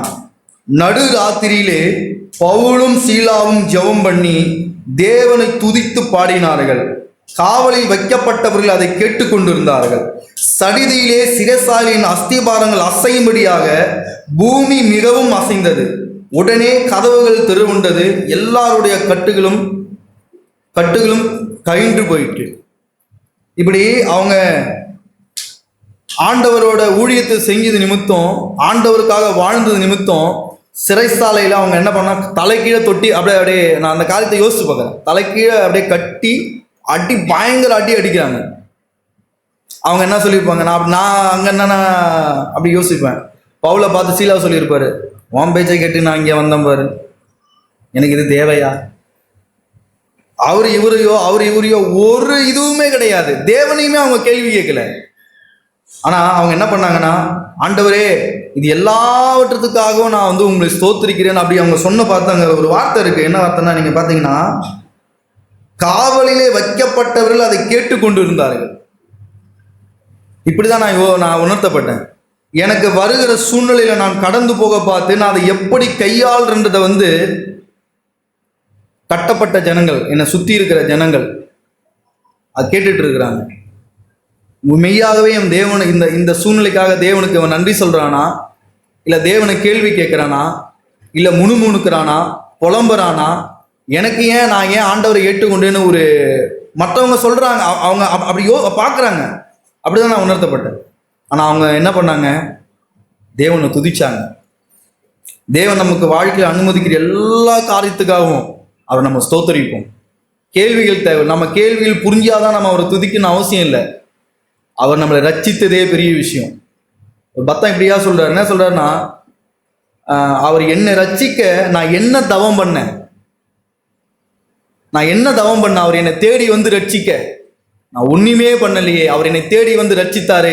இந்த ரட்சிப்பின் சந்தோஷத்தை நம்ம எப்பொழுதுமே நம்ம அதிகமா பார்க்க நமக்கு வருகிற துன்பங்கள் எல்லாமே இக்காலத்தின் பாடுகள் இனி வெளிப்படும் மகிமைக்கு ஒப்பானது அல்லவே அல்ல. இந்த பூமியில மட்டும்தான் நமக்கு வாய்ப்பு கொடுத்திருக்கிறார். பல விதத்துல நம்ம சோர்ந்து போக வேணாம். பல விதங்களை நம்ம சோதிக்கப்படலாம், சந்தோஷமா இருப்போம். நம்மளுக்கு அழைத்தவருக்கு தெரியும், நம்ம திராணிக்கு மிஞ்சி நம்மளை தேவன் நம்மளோட வாழ்க்கையில எதுவுமே அனுமதிக்கவே மாட்டார். தந்தாதான் துதிப்போம். அது பழைய ஏற்பாடு. அவர் கொன்று போட்டாலும், பழைய ஏற்பாட்டுல எப்படி சொல்லியிருக்காங்க, அவர் என்னை கொன்று போட்டாலும் கூட நான் அவர் மேல் நம்பிக்கையா இருப்பேன். அப்படிப்பட்ட நம்பிக்கை நமக்கு வேணும். பவுல் யோபு சொல்றாரு, என் மாமிசம் உருவழிந்து போனாலும் நான் கடைசி நாளில் அவரை பார்ப்பேன். அப்படிப்பட்ட விசுவாச வாழ்க்கைக்கு தான் தேவன் நம்மளை அழைத்திருக்கிறார். நாம மட்டும் விசுவாசமா இருந்தோம்னா அந்த கிருபைக்குள்ள பிரவேசிக்கும் சிலாக்கியத்தை தேவன் நமக்கு தந்துருவார். புரிய தேவையில்ல. பிரதர் சொல்ல பார்த்து நமக்கு புரியல, எதிர்காலம் எப்படி இருக்கும் புரியல, பிள்ளைங்க எப்படி இருப்பாங்க புரியல. ஆனா ஒரே ஒரு நம்பிக்கை இருக்கு, இயேசு இருக்கார், அவர் இருக்கிறார். அவர் என்ன காட்டிலும், ஒருவேளை நான் இப்ப என் பிள்ளைங்களுக்கு நான் அப்படிதான் சொல்றேன், ஒருவேளை நான் இந்த பூமியில இருந்து மறிச்சு போகலாம். எங்க அம்மா சொல்லுவாங்க, நான் ஒரு பிள்ளை, நீ எனக்கு ஒரே பிள்ளை, உன்னை விட்டு நான் எப்படி இருக்க போறேன், நான் என்ன செய்ய போறேன்னு. அவங்ககிட்ட அப்படிதான் சொல்றேன், அம்மா நான் செத்து போனாலும் பரவாயில்லம்மா, என்ன காட்டிலும் என் தேவன் உன்னையும் என் பிள்ளைங்களையும் என் மனைவியும் ஒழுங்கா பார்த்துப்பாரு. அந்த விசுவாசத்தோடு நாம் இருப்போம். இது நானா வர்த்திக்க பண்ணதுன்னு நான் சொல்லலை, நான் தேவன் எனக்கு கொடுத்தது. நம்ம எல்லாருக்கும் அந்த விசுவாசத்தை தான் தேவன் தர விரும்புகிறார். சூழ்நிலையில பார்த்து நம்ம சோர்ந்து போவேன். அந்த சூழ்நிலையை பார்த்து சொல்லுங்க, என் தேவனிலிருந்து விடுவிக்காமல் போனாலும் கூட நான் அவரை தான் சேவிப்பேன், நான் அவரை தான் நம்புவேன். ஒரு முணுமுணுப்பு கசப்புக்கு நம்ம வாழ்க்கையில வேண்டவே வேண்டாம். மெய்யாக தேவன் இப்படிப்பட்ட வாழ்க்கை நம்ம எல்லாருக்கும் தருவாருன்னு நான் நம்புகிறேன். நம்மை நானும் கேட்ட தேவனுடைய வார்த்தைக்கு நன்றி சொல்கிறேன். நான் கேட்டுருக்கும்போது தானியேல் நம்ம அநேக முறை கேட்ட வார்த்தை தான். சாத்ராக், மேஷாக், ஆபேத்நேகோ 3 பேரும் எரிகிற அக்னியில் வந்து போடுறதுக்கு ஒப்பு கொடுத்தாங்க. நான் அதை சொல்லிட்டு நான் சொல்கிறேன். தானியேல் 4ஆம் அதிகாரம்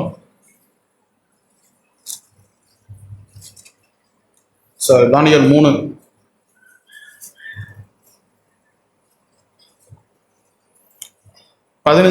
இப்பொழுது எக்காலம், நாதஸ்வரம், கிண்ணரம், வீணை, சுரமண்டலம், தம்பூர் முதல சகல கீத வாத்தியங்களின் சத்தத்தையும் நீங்கள் கேட்கும் பொழுது தாழ விழுந்து நான் பணிவித்த சிலையை பணிந்து கொள்ள ஆயத்தமாக இருந்தால் நல்லது.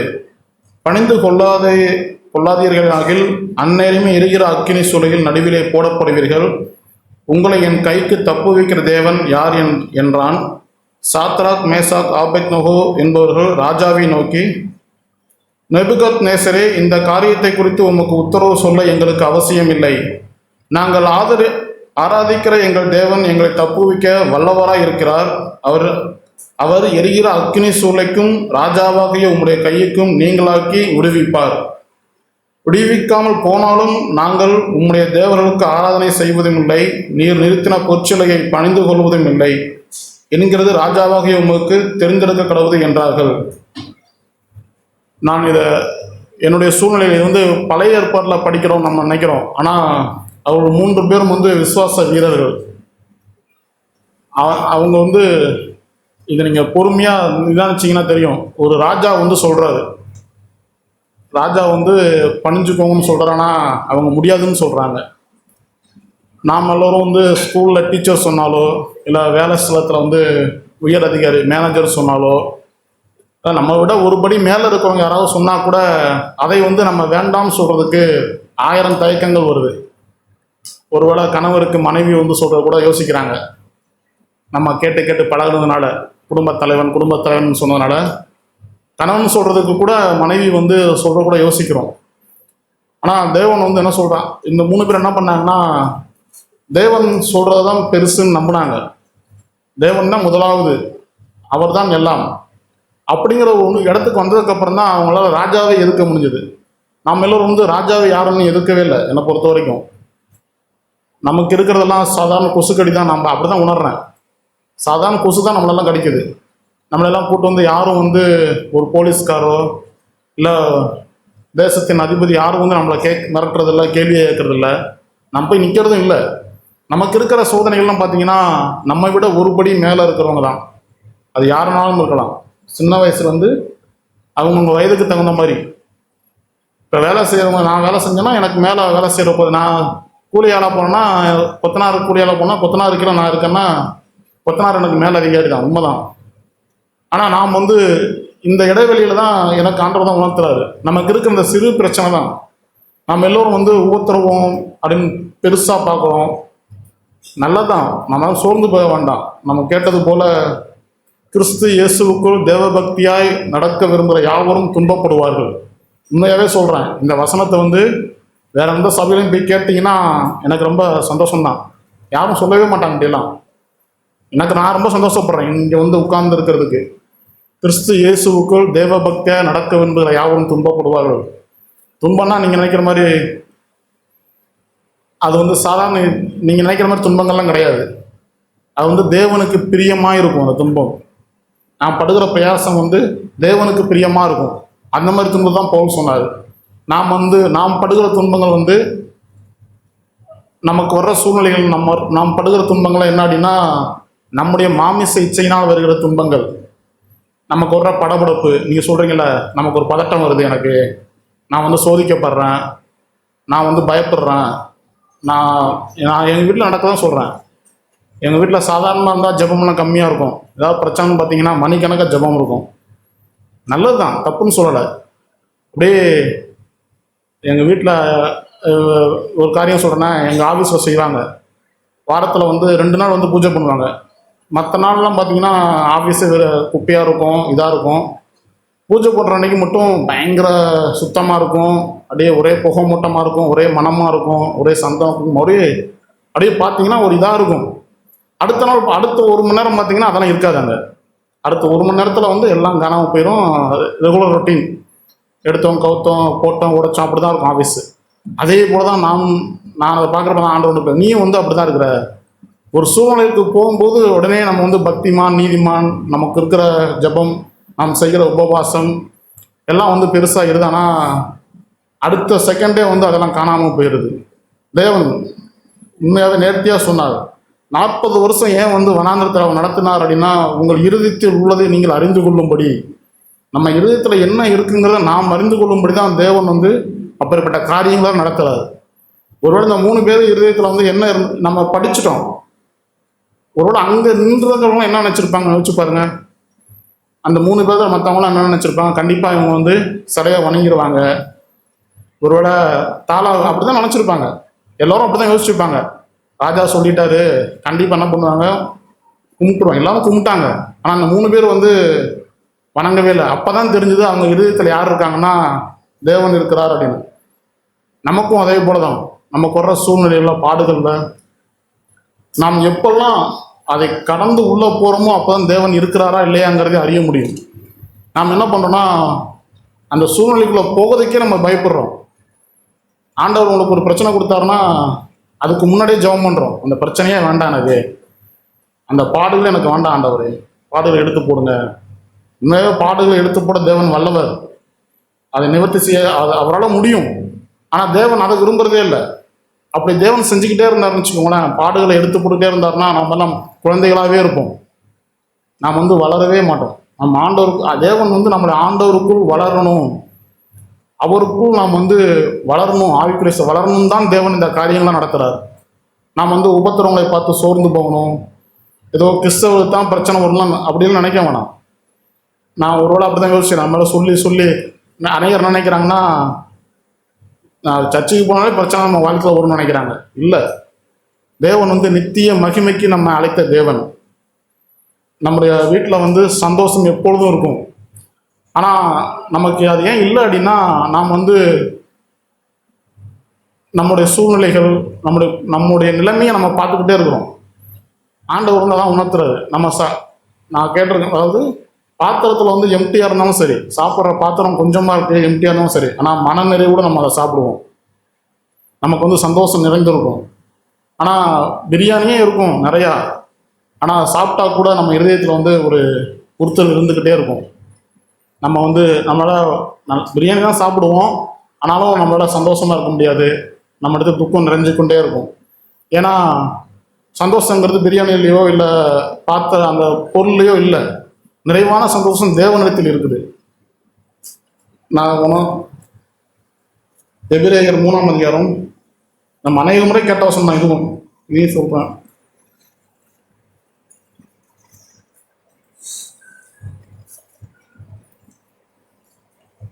பத்தாம் வசனம் வந்து படிக்கிறேன். எபிரேயர் 2:10.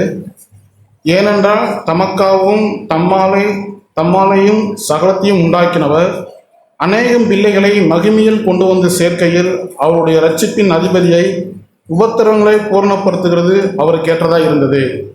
எப்படியெனில் பரிசுத்தம் செய்கிறவரும் பரிசுத்தம் செய்யப்படுவரும் ஆகிய யாவரும் ஒருவராலே உண்டாயிருக்கிறார்கள். இதன் நிமித்தம் அவர்கள் சகோதரர் என்று சொல்ல அவர் வெட்கப்படாமல், உம்முடைய நாமத்தை என் சகோதரருக்கு அறிவித்து சபை நடுவில் உம்மை துதித்து பாடுவேன் என்றும், நான் அவரிடத்தில் நம்பிக்கையாக இருப்பேன் என்றும், இதோ நானும் தேவன் எனக்கு கொடுத்த பிள்ளைகளும் என்று சொல்லியிருக்கிறார். ஆதலால் பிள்ளைகள் மாமிசத்தையும் இரத்தத்தையும் உடையவர்களாக இருக்க அவரும் அவர்களைப் போல மாமிசத்தையும் இரத்தத்தையும் உடையவரானார். மரணத்துக்கு அதிகாரியான பிசாசானவனை தமது மரணத்தினாலே அழிக்கும்படிக்கும் ஜீவகாலமெல்லாம் மரண பயத்தினாலே அடிமைத்தனத்திற்குள்ளானவர்கள் யாவரையும் விடுதலை பண்ணும்படி அப்படியானார். ஜீவகாலமெல்லாம் மரண பயத்தினாலே அடிமைத்தனத்திற்குள்ளானவர்கள் யாவரையும் விடுதலை பண்ணும்படி. நமக்கு வந்து பயம், மரண பயங்கிறது எல்லா சூழலும் வருது. நான் சொன்ன மாதிரி நம்ம விட ஒருபடி மேலே இருக்கிற ஒருத்தரை நம்ம போய் பார்க்கணும்னாலே நமக்கு பயம்தான் வருது. இல்லை, இதை நான் படிக்கிறப்ப எனக்கு தான் உணர்வாக வரும். நமக்கு வந்து முன்மாதிரி வந்து ஆண்டவர் இயேசு கிறிஸ்து தான். இதில் போட்டிருக்கு, ஏனென்றால் 10ஆம் வசனம், தமக்காகவும் தம்மாலையும் சகலத்தையும் உண்டாக்கினவர் அநேகம் பிள்ளைகளை மகிமையில் கொண்டு வந்து சேர்க்கையில் அவர்களுடைய இரட்சிப்பின் அதிபதியை உபத்திரவங்களினாலே பூரணப்படுத்துகிறது அவருக்கு ஏற்றதாக இருந்தது. நம்முடைய தேவன் வந்து பிதா வந்து ஆண்டவரை இயேசு கிறிஸ்துவை உபத்திரங்களின் வழியாய் நடத்தினார். நான் அநேக முறை சொல்லியிருக்கேன், நமக்கு வர்ற பிரச்சனைகள் வந்து ஆண்டவர் இயேசு கிறிஸ்துக்கு நடக்காத ஒரு பிரச்சனை, இது வந்து புதிது, ஒரு நூதனம் அப்படின்னு எதுவுமே கிடையாது. நம் வாழ்க்கையில் நடக்கிற எல்லா உபத்திரவங்களும், எல்லா பிரச்சனைகளும், எல்லா பாடுகளும் வந்து இது வந்து புதுசுன்னு யாரும் சொல்லவே முடியாது. இது வந்து புதுசு, எனக்கு மட்டும்தான் புதுசாக நடக்குதுன்னு யாருமே சொல்ல முடியாது. ஏன்னா நமக்கு முன்னோடியான ஆண்டவர் இயேசு கிறிஸ்து வந்து நாம் படுகிற உபத்திரங்களோட மேலாய் எல்லாவற்றையும் அவர் பட்டார். அதான் எனக்கு தான் ஆறுதலாக இருக்கு. நான் என்ன நினைக்கிறேன்னா, எனக்கு மட்டும் இது புதுசுன்னு பார்க்குறேன். எதுவுமே புதுசு இல்லை. நமக்கு முன்னோடியாக வந்த ஆண்டவர் இயேசு கிறிஸ்து எல்லா உபத்திரமும் கடந்து சென்றார். ஏற்கனவே ஒருத்தருக்கு இது நடந்திருக்கு, அது நம்ம ஆண்டவர் நடந்துச்சு. அதுக்கப்புறம் தான் எனக்கு வருது. முதலாவது என் ஆண்டவருக்கு, அப்புறம் தான் எனக்கு. நான் வந்து 2வது இடத்துல தான் இருக்கிறேன். ஆனால் நாம் என்ன நினைக்கிறோம்னா, அநேக சூழ்நிலை முதல் இடத்துல நம்ம இருக்கிறோம். நாம் வந்து முதல் இடத்துல இருக்கும்போது தான் நமக்கு வந்து உபத்திரம் அதிகமாக இருக்குது, நமக்கு பாடுகள் அதிகமாக இருக்குது, நம்மளோட இருதயம் கடினமாக இருக்குது. அப்படி தான் ஆண்டவனோட பேசினார். முதலாவது தேவன். எது வந்தாலும் சரி, யாருமே சொல்ல முடியாது இந்த உலகத்தில் வந்து, யாருமே வந்து இது புதிது, இது நூதனம் அப்படின்னு ஒன்றுமே கிடையாது. பிரசங்க நீங்கள் படிச்சீங்கன்னா போட்டிருக்கோம், ஆதி முதல் நடந்தது இப்பயும் நடக்குது, எதுவும் வந்து புதுசே கிடையாது. உலக நாணயமே சொல்லுது, ஒரே மாதிரி 7 பேர் இருப்பாங்கன்னு சொல்கிறாங்களா, அதே போல தான் ஒருத்தர் நடக்கிற சூழ்நிலை வந்து இன்னொருத்தர் நடக்கும். அதே போல் உங்களுக்கே நடந்திருக்கும். நீங்கள் ஒரு சூழ்நிலையை வந்து, எனக்கு நானாடி உணர்ந்திருக்கிறேன், நான் ஒரு சூழ்நிலையை பார்க்கணும், அதே மாதிரி என் வாழ்க்கையில் முன்னாடி நடந்த மாதிரியே இருக்கும். இதே மாதிரி ஏற்கனவே அவ்வளோ நடந்ததில்லை அப்படின்னு நானே யோசிப்பேன். எதுவுமே புதிது கிடையாது. நாம் எல்லோரும் என்ன நினைக்கிறோம், இது புதிதுன்னு நினைக்கிறோம் அவர் சூழ்நிலைக்கு. அப்படிங்க போய் தான் நம்ம பயப்படுறோம், பதறோம். இல்லை, நமக்கு முன்னோடியான ஆண்டவர் இயேசு கிறிஸ்து இந்த பாதையில் சென்றார். நமக்கு முன்னோடியாக ஒருத்தர் போயிருக்கிறாரு. அவருக்கு பின்னாடி தான் நம்ம போகிறோம். மத்தேயுவில் எழுதியிருக்கு, நான் அதையும் சொல்கிறேன். மத்தேயு 11ஆம் அதிகாரம்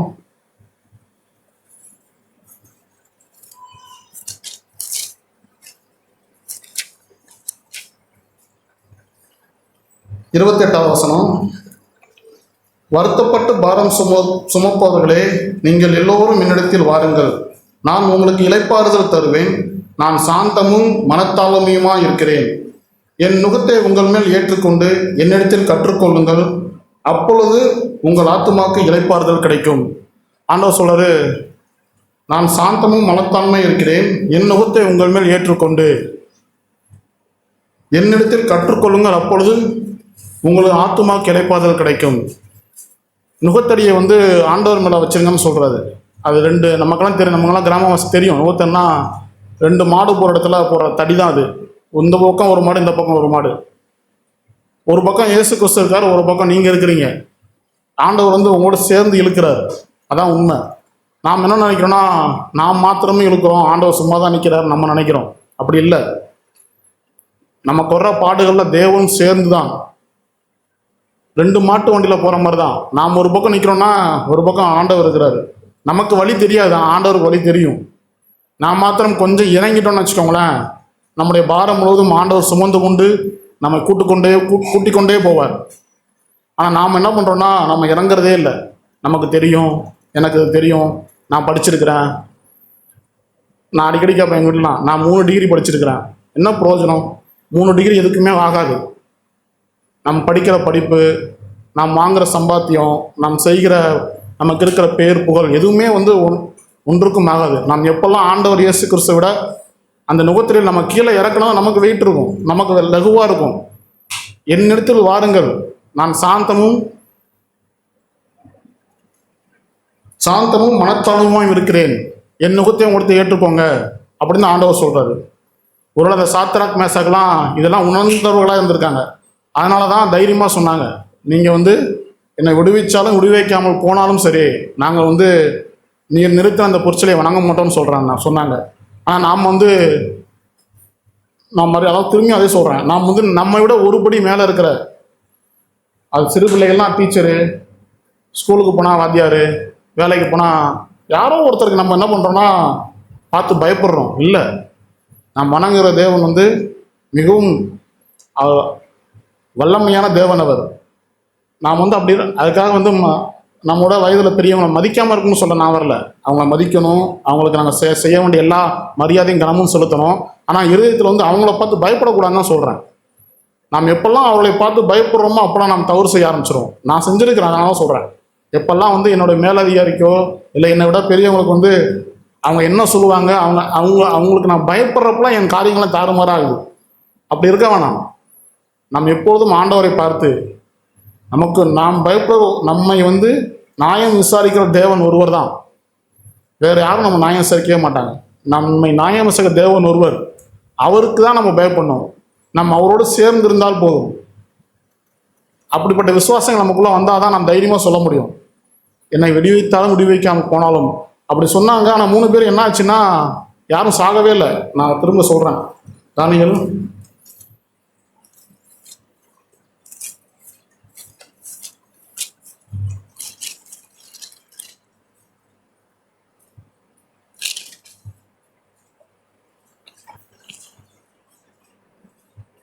24 வசனம், 3:24. அப்பொழுது ராஜாவாகிய நேபுகத்நேசர் பிரமித்து தீவிரமாக எழுந்து தன் மந்திரிமார்களை நோக்கி, 3 புருஷர்கள் அல்லவா கட்டுன்றோலை அக்கினியிலே போட்டு வைத்தோம் என்றார். அவர்கள் ராஜாவுக்கு பிரேத்தவன், ஆம் ராஜாவே என்றார்கள். அதற்கு அவன், இதோ 4 பேர் விடுதலையா அக்னி நடுவிலே உலாவுகிறதை காண்கிறேன். அவர்களுக்கு ஒரு சேதமும் இல்லை. 4ஆம் ஆளின் சாயல் தேவபுத்திரனுக்கு ஒப்பாய் இருக்கிறது என்றார். நேபுகத்நேசர் சொல்ற 3 பேர் தான் நான் அக்னியில போட்டோம், எல்லாரும் ஆமான்னு சொல்றாங்க. ஆனா இப்ப 4 பேர் தெரியுறாங்க. அதே போலதான் நமக்கு இருக்கிற சூழ்நிலைகளில் நாம் மாத்திரம் ஆண்டவரை சார்ந்து கொண்டோம்னு வச்சுக்கோங்களேன், தேவன் நம்மோடு இருப்பார். சாத்ராக் மேசா கூட இருந்தது போல நம்மோடும் இருப்பார். அப்புறம் படிக்கிறேன். தேசாதிபதிகளும் அதிகாரிகளும் தலைவரும் ராஜாவின் மந்திரிகளும் கூடி வந்து அந்த புருஷனுடைய சரீரங்களின் மேல் அக்னி பலன் செய்யாமலும் அவருடைய தலைமயிர் கருகாமலும் அவருடைய சால்வைகள் சேதப்படுத்தாமலும் அக்னியின் மனம் அவர்களிடத்தில் வீசாமல் இருக்கிறதை கண்டார்கள். நெருப்புல போயிட்டு வந்தவங்களுடைய, நம்ம இங்கே சமைக்கிறோம், ஒரு மணி நேரம் சமைச்சாங்க. நான் வீட்டுக்கு போனால் அந்த என் சட்டையெல்லாம் அந்த வாசனை வருது, அடுப்பு வாசனை வருது, கறி வாசனை. நான் போய் சமைக்கிறதில்ல, பக்கத்தில் தான் நிற்கிற எனக்கே வந்து அந்த கறி வாசனை வருது வீட்டில் ட்ரெஸ்ஸை கலட்டினா. ஆனால் அவங்க அக்னிக்குள்ளே போட்டு கூட அந்த நெருப்பின் சுவாசமே அவங்களுக்கு வரலையாம். அவங்க தலை மயிர் வந்து கருகவே இல்லை, ஒரு சேதமும் வந்து இல்லாமல் அப்படியே வெளியே வந்தாங்க. நானும் அப்படி தான் விசுவாசிக்கிறேன். ஆமாண்டவரே, எனக்கு வர்ற பாடுகளில் பிரச்சனைகளில் நான் எத்தனையோ முறை வந்து அந்த நெருப்புக்குள்ளே போகிறதுக்கு மனமே இல்லாமல் திரும்பி வந்தவன். அந்த நெருப்பு வேண்டாம்னு சொல்லி தான் ஒதுங்கி நின்னேன். அப்போல்லாம் ஆண்டவர் எனக்கு ஒன்றுமே உதவி செய்ய முடியல. நான் எப்பெல்லாம் ஆண்டவரே நீங்கள் தான் எனக்கு கதி அப்படின்னு உள்ளே போகிறப்ப தான் ஆண்டவர் நம்மோடு இருக்கிறார், நம்மோடு இருந்து அந்த காரியங்களை செய்கிறார். அப்படி செய்கிற செயல் வந்து மனிதர்களுக்கு கூட நமக்கு அப்படிதான் தெரியும். தலைக்கு மேலே ஜான் போகிற மாதிரி தெரியும், வெள்ளம் போகிற மாதிரி இருக்கும், நமக்கு உயிரே போகிற மாதிரி இருக்கும். ஆனால் போகாது. அப்படியே உயிரே போனாலும் சரி, நம்ம ஆண்டவரோட நித்தியமாக வாழ்வோம். தேவன் அதான் சொல்கிறாரு. நமக்கு ஒரு முன்னோடி நான் சொல்லி முடிக்கிறேன். எபிரேயர்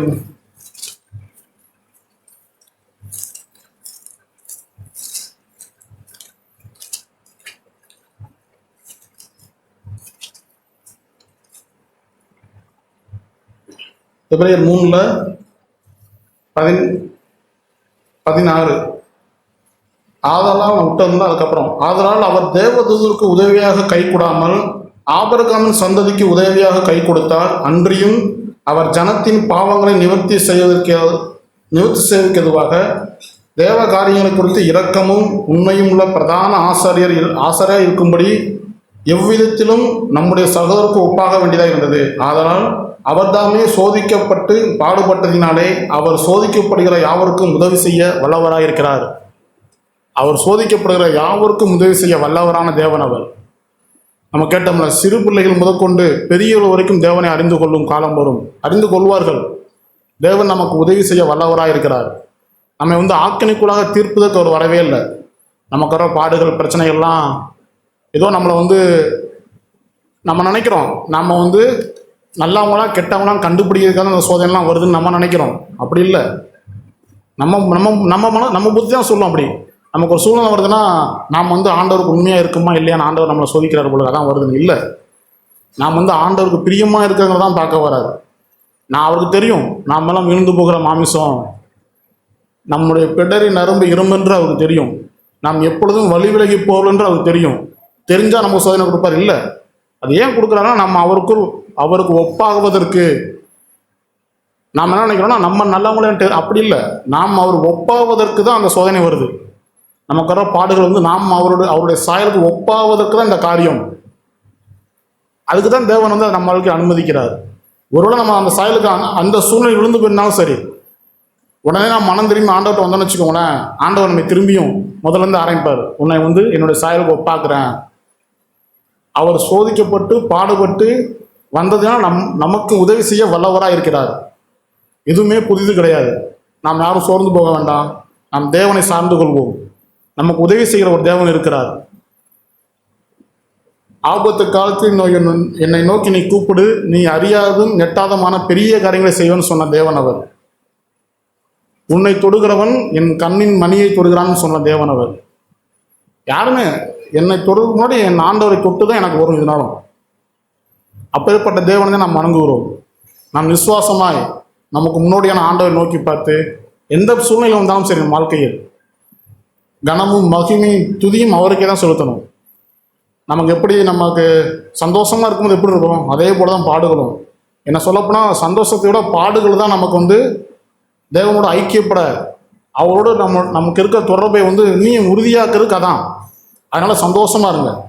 பவுல் தான் சொன்னார், எனக்கு வர பாடுகளில் வந்து நான் ரொம்ப சந்தோஷப்படுறேன். ஏன்னா எனக்கு வர உபத்திரம் வந்து உங்களுக்கு வந்து நன்மையாக இருக்குது. நீங்கள் வந்து அதை பார்க்குறீங்க. உங்களுக்கு வந்து நான் அந்த உபத்திரத்தில் வரும்போது அவங்களுக்கு வந்து நான் உத்தரவு சொல்ல எனக்கு ஏதுவாக இருக்குன்னு சொல்கிறாரு. அதே போல் தான் நாமும் நமக்கு வர பாடுகளில் சோர்ந்தே போக வேண்டாம். நமக்கு முன்னோடி ஒருவர் இருக்கிறார். எதுவும் நமக்கு புதிதுன்னு நினைக்க வேண்டாம். நமக்கு தேவன் நம்மை போல மாமிசமும் சாயலாய் வந்த தேவன் அவர். அவரை சார்ந்து கொண்டால் போதும், அவரிடத்து அண்டிக் கொண்டால் போதும். அவர் நம்மை வழிநடத்த வல்லவர். அவருடைய நுகத்தடி வந்து மிகவும் லகுவானது. அப்படிதான் இருக்கும். அதான் நானும் உணர்ந்தேன் கேட்கும் போதெல்லாம். நாம் வந்து நமக்கு மட்டும்தான் உபத்திருவோம், நமக்கு மட்டும்தான் கஷ்டம், அப்படி இல்லை. நாம் வந்து வளர்றதுக்கு தேவன் கொடுக்குற பாக்கியம் அது.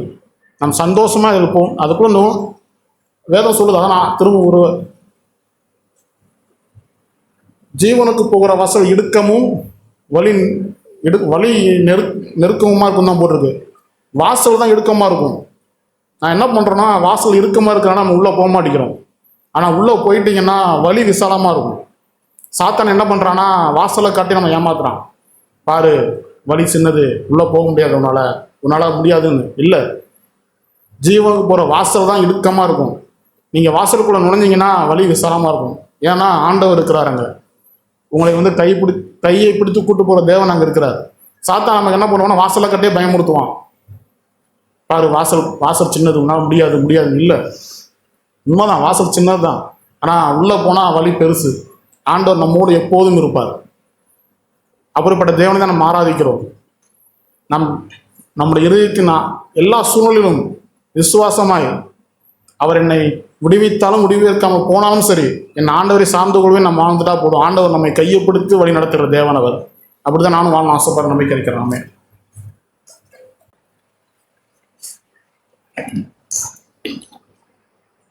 கேட்ட எல்லா வசனங்களுக்காகவும் வார்த்தைகளுக்காகவும் நானும் நன்றி செலுத்துகிறேன். நம்ம இப்போ கடைசியாக கேட்டோம் மத்தேயு எழுதின சுவிசேஷம்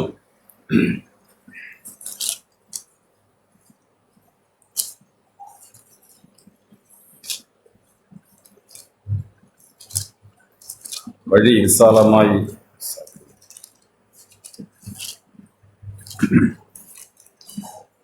7ஆம் அதிகாரம் 13ஆம் வசனம்.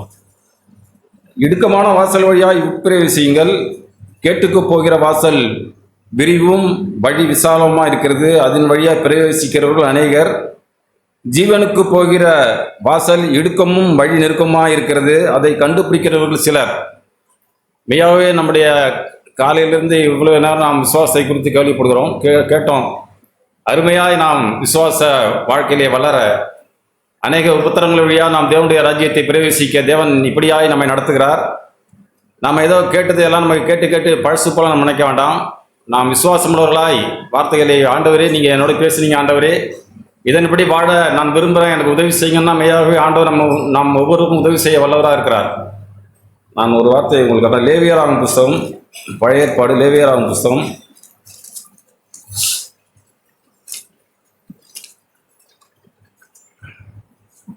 2ஆம் அதிகாரம்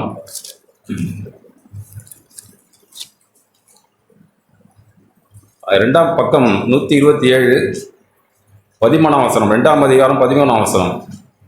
நாம் எத்தனை வார்த்தைகளை ஜீவனுள்ள வார்த்தைகளை கேட்டோம், அதோட இந்த வசனத்தையும் நீங்கள் சேர்த்துங்க. நீ படைக்கிற எந்த போஜன பலியும் உப்பினாலே சாரமாக்கப்படுவதாக, உன் தேவனுடைய உடன்படிக்கையின் உப்பை உன் போஜன பலியிலே குறைய விடாமல் நீ படைப்பது எல்லாவற்றோடும் உப்பையும் படைப்பாயாக. இப்போ இந்துக்கள் அதை செய்கிறாங்க, நீங்கள் பார்த்துருப்பீங்க. உப்பு, அரிசி, நெல், உமி, தவிடு எல்லாத்தையும் படைக்கிறாங்க. நம்ம அதை பார்க்குறோம், அது நமக்கு முன்மாதிரி கிடையாது. ஆனால் ஆண்டவர் சொன்ன இந்த உப்புங்கிறது, உன் தேவனுடைய உடன்படிக்கையின் உப்பை உன் போஜன பலியிலே குறைய விடாமல் நீ படைப்பது எல்லாவற்றோடும் உப்பையும் படைப்பாயாக. நான் இதோ நான் உப்பு அள்ளி படைக்க சொல்லிங்க. நம்முடைய இருதயத்தில் உள்ள விசுவாசத்தை, ஆண்டவரே என்னோட வாழ்க்கையில் இந்த உப்பு சாரமுற்று போனால் என்னுடைய கிறிஸ்தவ வாழ்க்கையில் உப்பு இல்லாமல் போயிடக்கூடாதுங்க, அது சப்புன்னு போயிடக்கூடாது. இப்படி நாம் விசுவாசமாய் வார்த்தைகளை கேட்டு அதன்படி வாழ நம்ம ஒப்பு கொடுக்கும்போது மெய்யாகவே நாம் கேட்டது போல அந்த தானியேல் புஸ்தகத்தில் நாம் கடைசியாக படித்தோம், அதே நாம் எடுத்துக்கலாம். தானியேல் புஸ்தகம் நாம் படிச்சுட்டு நாம் அவங்க செய்கிற காரியங்களை நாம் கேட்டோம். அவங்க ஆண்டவருடைய அந்த காரியங்களுக்கு அவங்க கீழ்ப்படியாமல் அவங்க ஒன்று செஞ்சாங்க. அந்த ராஜா மிரட்டுறாரு, எவ்வளோ காரியங்களை செய்கிறாரு. 3ஆம் அதிகாரம் 27ஆம் வசனத்தில், அப்படி தேசாதிபதிகளும் அதிகாரிகளும் தலைவரும் ராஜாவின் மந்திரிகளும் கூடி வந்து அவங்களையெல்லாம் கூடி வந்து பார்க்குறாங்க. 26 படிக்கிறாங்க. அவங்கள நெருப்பலை தூக்கி போட்டுடுறாங்க. 26ஆம் வசனம், நேபுகத்நேச்சார் எரிகிற அக்கினி சூளையின் வாசலண்டைக்கு வந்து உன்னதமான தேவனுடைய தாசராகிய சாத்ரேக், மேஷாக், ஆபேத்நேகோ என்பவர்களே, அப்படி பேர் சொல்லி கூப்பிடுறாங்க, என்பவர்களே நீங்க வெளியே வாருங்கள் என்றான். அப்பொழுது அவங்க வெளியில வந்தாங்க, அக்கினியின் நடுவிலிருந்து வெளியே வந்தார்கள். 27 கடைசியில, அக்கினியின் மனம் அவர்களிடத்தில் வீசாமல் இருந்தது. ஒரு அவிசுவாசம் அவங்கள்ட்ட வீசவே இல்லைங்க. ஆண்டவரே நீங்க இது நன்மைக்கு ஏதுவாக நடத்துறீங்க ஆண்டவரே ஸ்தோத்திரம். அவங்க என்ன செஞ்சாங்க பாருங்க. அது அந்த அதே 28ஆம் வசனத்தில் இருக்கு பாருங்க. அவர்கள் தங்களுடைய தேவனை தவிர வேறொரு தேவனையும் சேவித்து பணியாமல். நம்ம அநேக காரியங்களில் நாம் சேவித்து பணிகிறோங்க. ஆண்டவரே எனக்கு கை நிறைய வருமானம் வந்தால் எனக்கு விசுவாசம் இருக்கு, வருமானம் இல்லாட்டி பணம் இல்லாட்டி என்னுடைய பேங்க் அக்கௌண்ட்ல பேலன்ஸ் குறைஞ்சதுன்னா விசுவாசம் குறைஞ்சி போயிடுது. ஆண்டவரே என்னுடைய வாழ்க்கையில் நான் அப்படி இருக்கக்கூடாது ஆண்டவரே. பணியாமல் அவரையே நம்பி ராஜாவின் கட்டளையை தள்ளி, சாத்தான் சொல்லுகிற ஆலோசனை நாம் தள்ளி, சாத்தான் நீ இது இருக்கிறாய்க்கு உனக்கு ஒண்ணுமே கிடையாது, நீ அப்படிதான் தேவனை எனக்கு உதவி செய்ய வல்லவராக இருக்கிறார். நம்முடைய விசுவாசத்தை நாம் இப்படி உப்பாய், ஆண்டவரே என்னுடைய போஜன பலியோடு கூட உப்பை நான் படைக்கிறேன் ஆண்டவரே, விசுவாசத்தை படைக்கிறேன். அவர் தமது தூதனை அனுப்பி அவர்களை விடுவித்தார். 1ஆம் அதிகாரம் தானியேல் 1ஆம் அதிகாரத்தில் அவங்க சொல்றாங்க பாருங்க. முதல்ல போய் அவங்க ஆரம்பிக்கும் போதே அருமையாக ஆரம்பிக்கிறாங்க. அவங்களை கூப்பிட்டு அவங்களுக்கு 3 வருஷம் ராஜா தன்னுடைய சாப்பாட்டில் அவங்கள சாப்பிட சொல்றாரு. நான் என்ன மாதிரி ஆளாம் பலவீனமான ஆளாக தான் போய் உழுந்து அடிச்சு பிடிச்சி அதை சாப்பிட தான் மாம்சம் விரும்பும். அவங்க ஆரம்பமே சரியான தீர்மானம் எடுக்கிறாங்க. 8ஆம் வசனம், திராட்சை ரசத்தினாலே தன்னை தீட்டுப்படுத்தல் ஆகாதது என்று தன் இருதயத்திலே தீர்மானம் பண்ணி கொண்டு, எல்லாமே நம்முடைய இருதயத்திலே ஒரு தீர்மானம் பண்ணி கொண்டு வந்து அங்கே பேசுறாங்க. அந்த பிரதானிகிட்ட போய் அவங்க கேட்குறாங்க, பிரதானியே ஒரு 10 நாள் எங்களை நீங்கள் சோதிச்சு பாருங்க அப்படின்னு சொல்லி தயவாக கேட்குறாங்க. அந்த பிரதானி சோதிக்கிறாரு. அவங்களுக்கு ஆண்டவர் பிரதிபலனா என்ன செய்யறாரு பாருங்க. 12ஆம் வசனத்தில் 10 நாள் வரைக்கும் வந்து அடியாரை சோதித்து பாருன்னு சொல்லி கேட்குறாங்க. உடனே பிரதானி ஒத்துக்கிறாரு. அதுக்கு பிறகு அவங்க தங்கள் சரீரங்களை ஒப்பு கொடுத்ததுனால 20ஆம் வசனம், ஞானத்துக்கும் புத்திக்கும் அடுத்த எந்த விஷயத்தில் ராஜா அவர்களை கேட்டு விசாரித்தானோ அதிலே தன் ராஜ்யம் எங்கும் உள்ள சகல சாஸ்திரிகளிலும் ஜோசியரிலும் அவர்களை 10 மடங்கு சமத்தராக கண்டான். விசுவாசம் வந்து சும்மா நம்ம சரீரங்களை ஒப்பு கொடுத்து ஆண்டவருக்குன்னு வாழ்ந்தா போங்க. அவங்க கேட்டது 10 நாள், அவங்களுடைய ஆண்டவர் அவங்களை 10 மடங்கு விசுவாசத்திலே வளர்த்துட்டார். அந்த தேசத்திலே 10 மடங்கு சமார்த்தியம் உள்ள தைரியசாலிகளாக அந்த தானியேல் வாழ்ந்து தன்னுடைய விசுவாசத்தை நிரூபிச்சாருங்க. இப்படி நம்முடைய வாழ்க்கையில நாம் ஆண்டவரை சார்ந்து கொண்டு வாழும்போது ஆண்டவரே, எனக்கு வருகிற எல்லா நெருக்கத்திற்காக நன்றி ஆண்டவரே. நான் இப்படி இந்த நெருக்கத்திலையும் சூழ்நிலையிலையும் நான் உண்மை கனம் பண்ண உதவி செய்யுங்க, உண்மை தேட உதவி செய்யுங்க. இன்னொரு வார்த்தை சொல்கிறேன். யோபுவின் புஸ்தகம் கேட்கும் போது நானும் உணர்த்தப்பட்டேன். யோபுவின் புஸ்தகம் எத்தனையோ பிரச்சனைகளை யோபு சந்திச்சாரு. அங்கே சாத்தான் எப்படி அவங்கள்ட்ட போய் பேசலாம் பாருங்க. என் கூட்டாளி தான் அவங்க போய் அவங்களுக்கு ஆலோசனை சொல்றாரு. 4ஆம் அதிகாரத்தில் அந்த எலிப்பாஸுங்கிற நண்பர் போய் சொல்றாரு, நாங்கள் உம்முடனே பேச துணிந்தால் நீ இப்படி ஆயாசப்படுவீரோ அப்படின்னு சொல்லி அப்படி பேசிக்கிட்டு 3ஆம் வசனம், நீர் அநேகருக்கு புத்தி சொல்லி இளைத்த கைகளை திடப்படுத்தினீர், விழுகிற உம்முடைய வார்த்தைகளாலே நிற்க பண்ணி, விழுகிறவனை உம்முடைய வார்த்தையினாலே நிற்க பண்ணி. நான் கேட்டது போல நான் பிறருக்கு சொல்லும்போது நான் நல்லா சொல்றேன், நீங்க விசுவாசமா இருங்க பிரதர், நீங்க அப்படி பிரதர், நீங்க தைரியமா இருங்க, ஆண்டவர் நமக்கு உதவி செய்ய வல்லவரா இருக்கிற சொல்லிட்டு நான் போய் என்ன செய்யறேன்னா நான் விழுந்துடுறேன். இங்க அப்படிதான் சொல்றாங்க. அவங்க யோபுவை குறித்து குற்றப்படுத்துறாங்க. நீ செஞ்சியே, இளைத்த கைகளை திடப்படுத்தினியே, விழுகிறவனை உம்முடைய வார்த்தையினாலே நிற்க பண்ணினியே, எல்லாம் செஞ்சியே, இப்பொழுது துன்பம் உமக்கு நேரிட்டபடியினாலே. இப்ப பிரச்சனை உனக்கு வந்துட்டு ஐயா யோபுவே, பிரச்சனை உனக்கு வந்திருக்கு. நீ என்ன செய்யறனா? இப்ப நீ இப்படி ஆயசப்படுற, நீ உபத்திரம் உண்மை தொட்டதுனாலே நீ கலங்குற. நீ அப்படி இருக்கக்கூடாது. நாம அப்படி இருக்கவே கூடாதுங்க. நம்முடைய உபத்திரம் நமக்கு தேவபக்தியாய், உம்முடைய தேவபக்தி உம்முடைய உறுதியாயும், உம்முடைய வழிகளின் உத்தமம் உம்முடைய நம்பிக்கையாயும் இருக்க வேண்டியது அல்லவோ? அந்த நண்பர் சொல்ற வார்த்தைகள் அருமையான வார்த்தைகள். நம்ம ஆண்டவரே, எனக்கு வருகிறது பிரச்சனை வரும்பொழுது ஆண்டவரே நான் விசுவாசமா இருக்க உதவி செய்யுங்க ஆண்டவரே. இப்ப நான் இயேசுவை நோக்கி பார்த்து பாளையத்துக்கு புறம்பே பாடுபட்ட அந்த ஆண்டவரை நான் பார்த்து, ஆண்டவரே உம்முடைய வார்த்தைகளை காத்து நடக்க எனக்கு உதவி செய்யுங்க. பரிசுத்த ஆவியை தாங்க ஆண்டவரே. என்னை நீங்க வெட்கப்படுத்த மாட்டீங்க ஆண்டவரே. என்னை நீங்க ஆண்டவரை தலை நிமிர்ந்து நடக்க செய்த ஆண்டவர். என்னை நீங்க எகிப்திலிருந்து ஆண்டவர் இரும்பு காலவாயிலிருந்து எங்களை தூக்கி எடுத்த ஆண்டவரே. இந்த விசுவாச வாழ்க்கையை வாழ என்னை அர்ப்பணிக்கிறேன். இந்த ஆண்டவரே, என்னுடைய காணிக்கையோடு கூட என்னுடைய விசுவாசத்தை நான் படைச்சி துதிக்கிறேன் ஆண்டவரே, ஸ்தோத்தரிக்கிறேன், நமக்கு நன்றி செலுத்துகிறேன்னு சொல்லி நாம் இப்படி நம்முடைய விசுவாசத்தை ஆண்டவருக்கு படைக்கும் போது மெய்யாகவே இந்த வாழ்க்கை வாழ தேவன் நம்ம ஒவ்வொருவருக்கும் உதவி செய்வார். இப்படி ஆண்டவர் கொடுத்த நல்ல வார்த்தைகளுக்காக நாம் யாவரும் ஆண்டவருக்கு நன்றி சொல்லி நாம் யாவருமா எழுந்து நின்று ஆண்டவர் கொடுத்த அந்த நல்ல வார்த்தைகளுக்காக நாம் ஆண்டவரை துதிக்கலாம். நாம் யாவரும் எழுந்து நிற்கலாம்.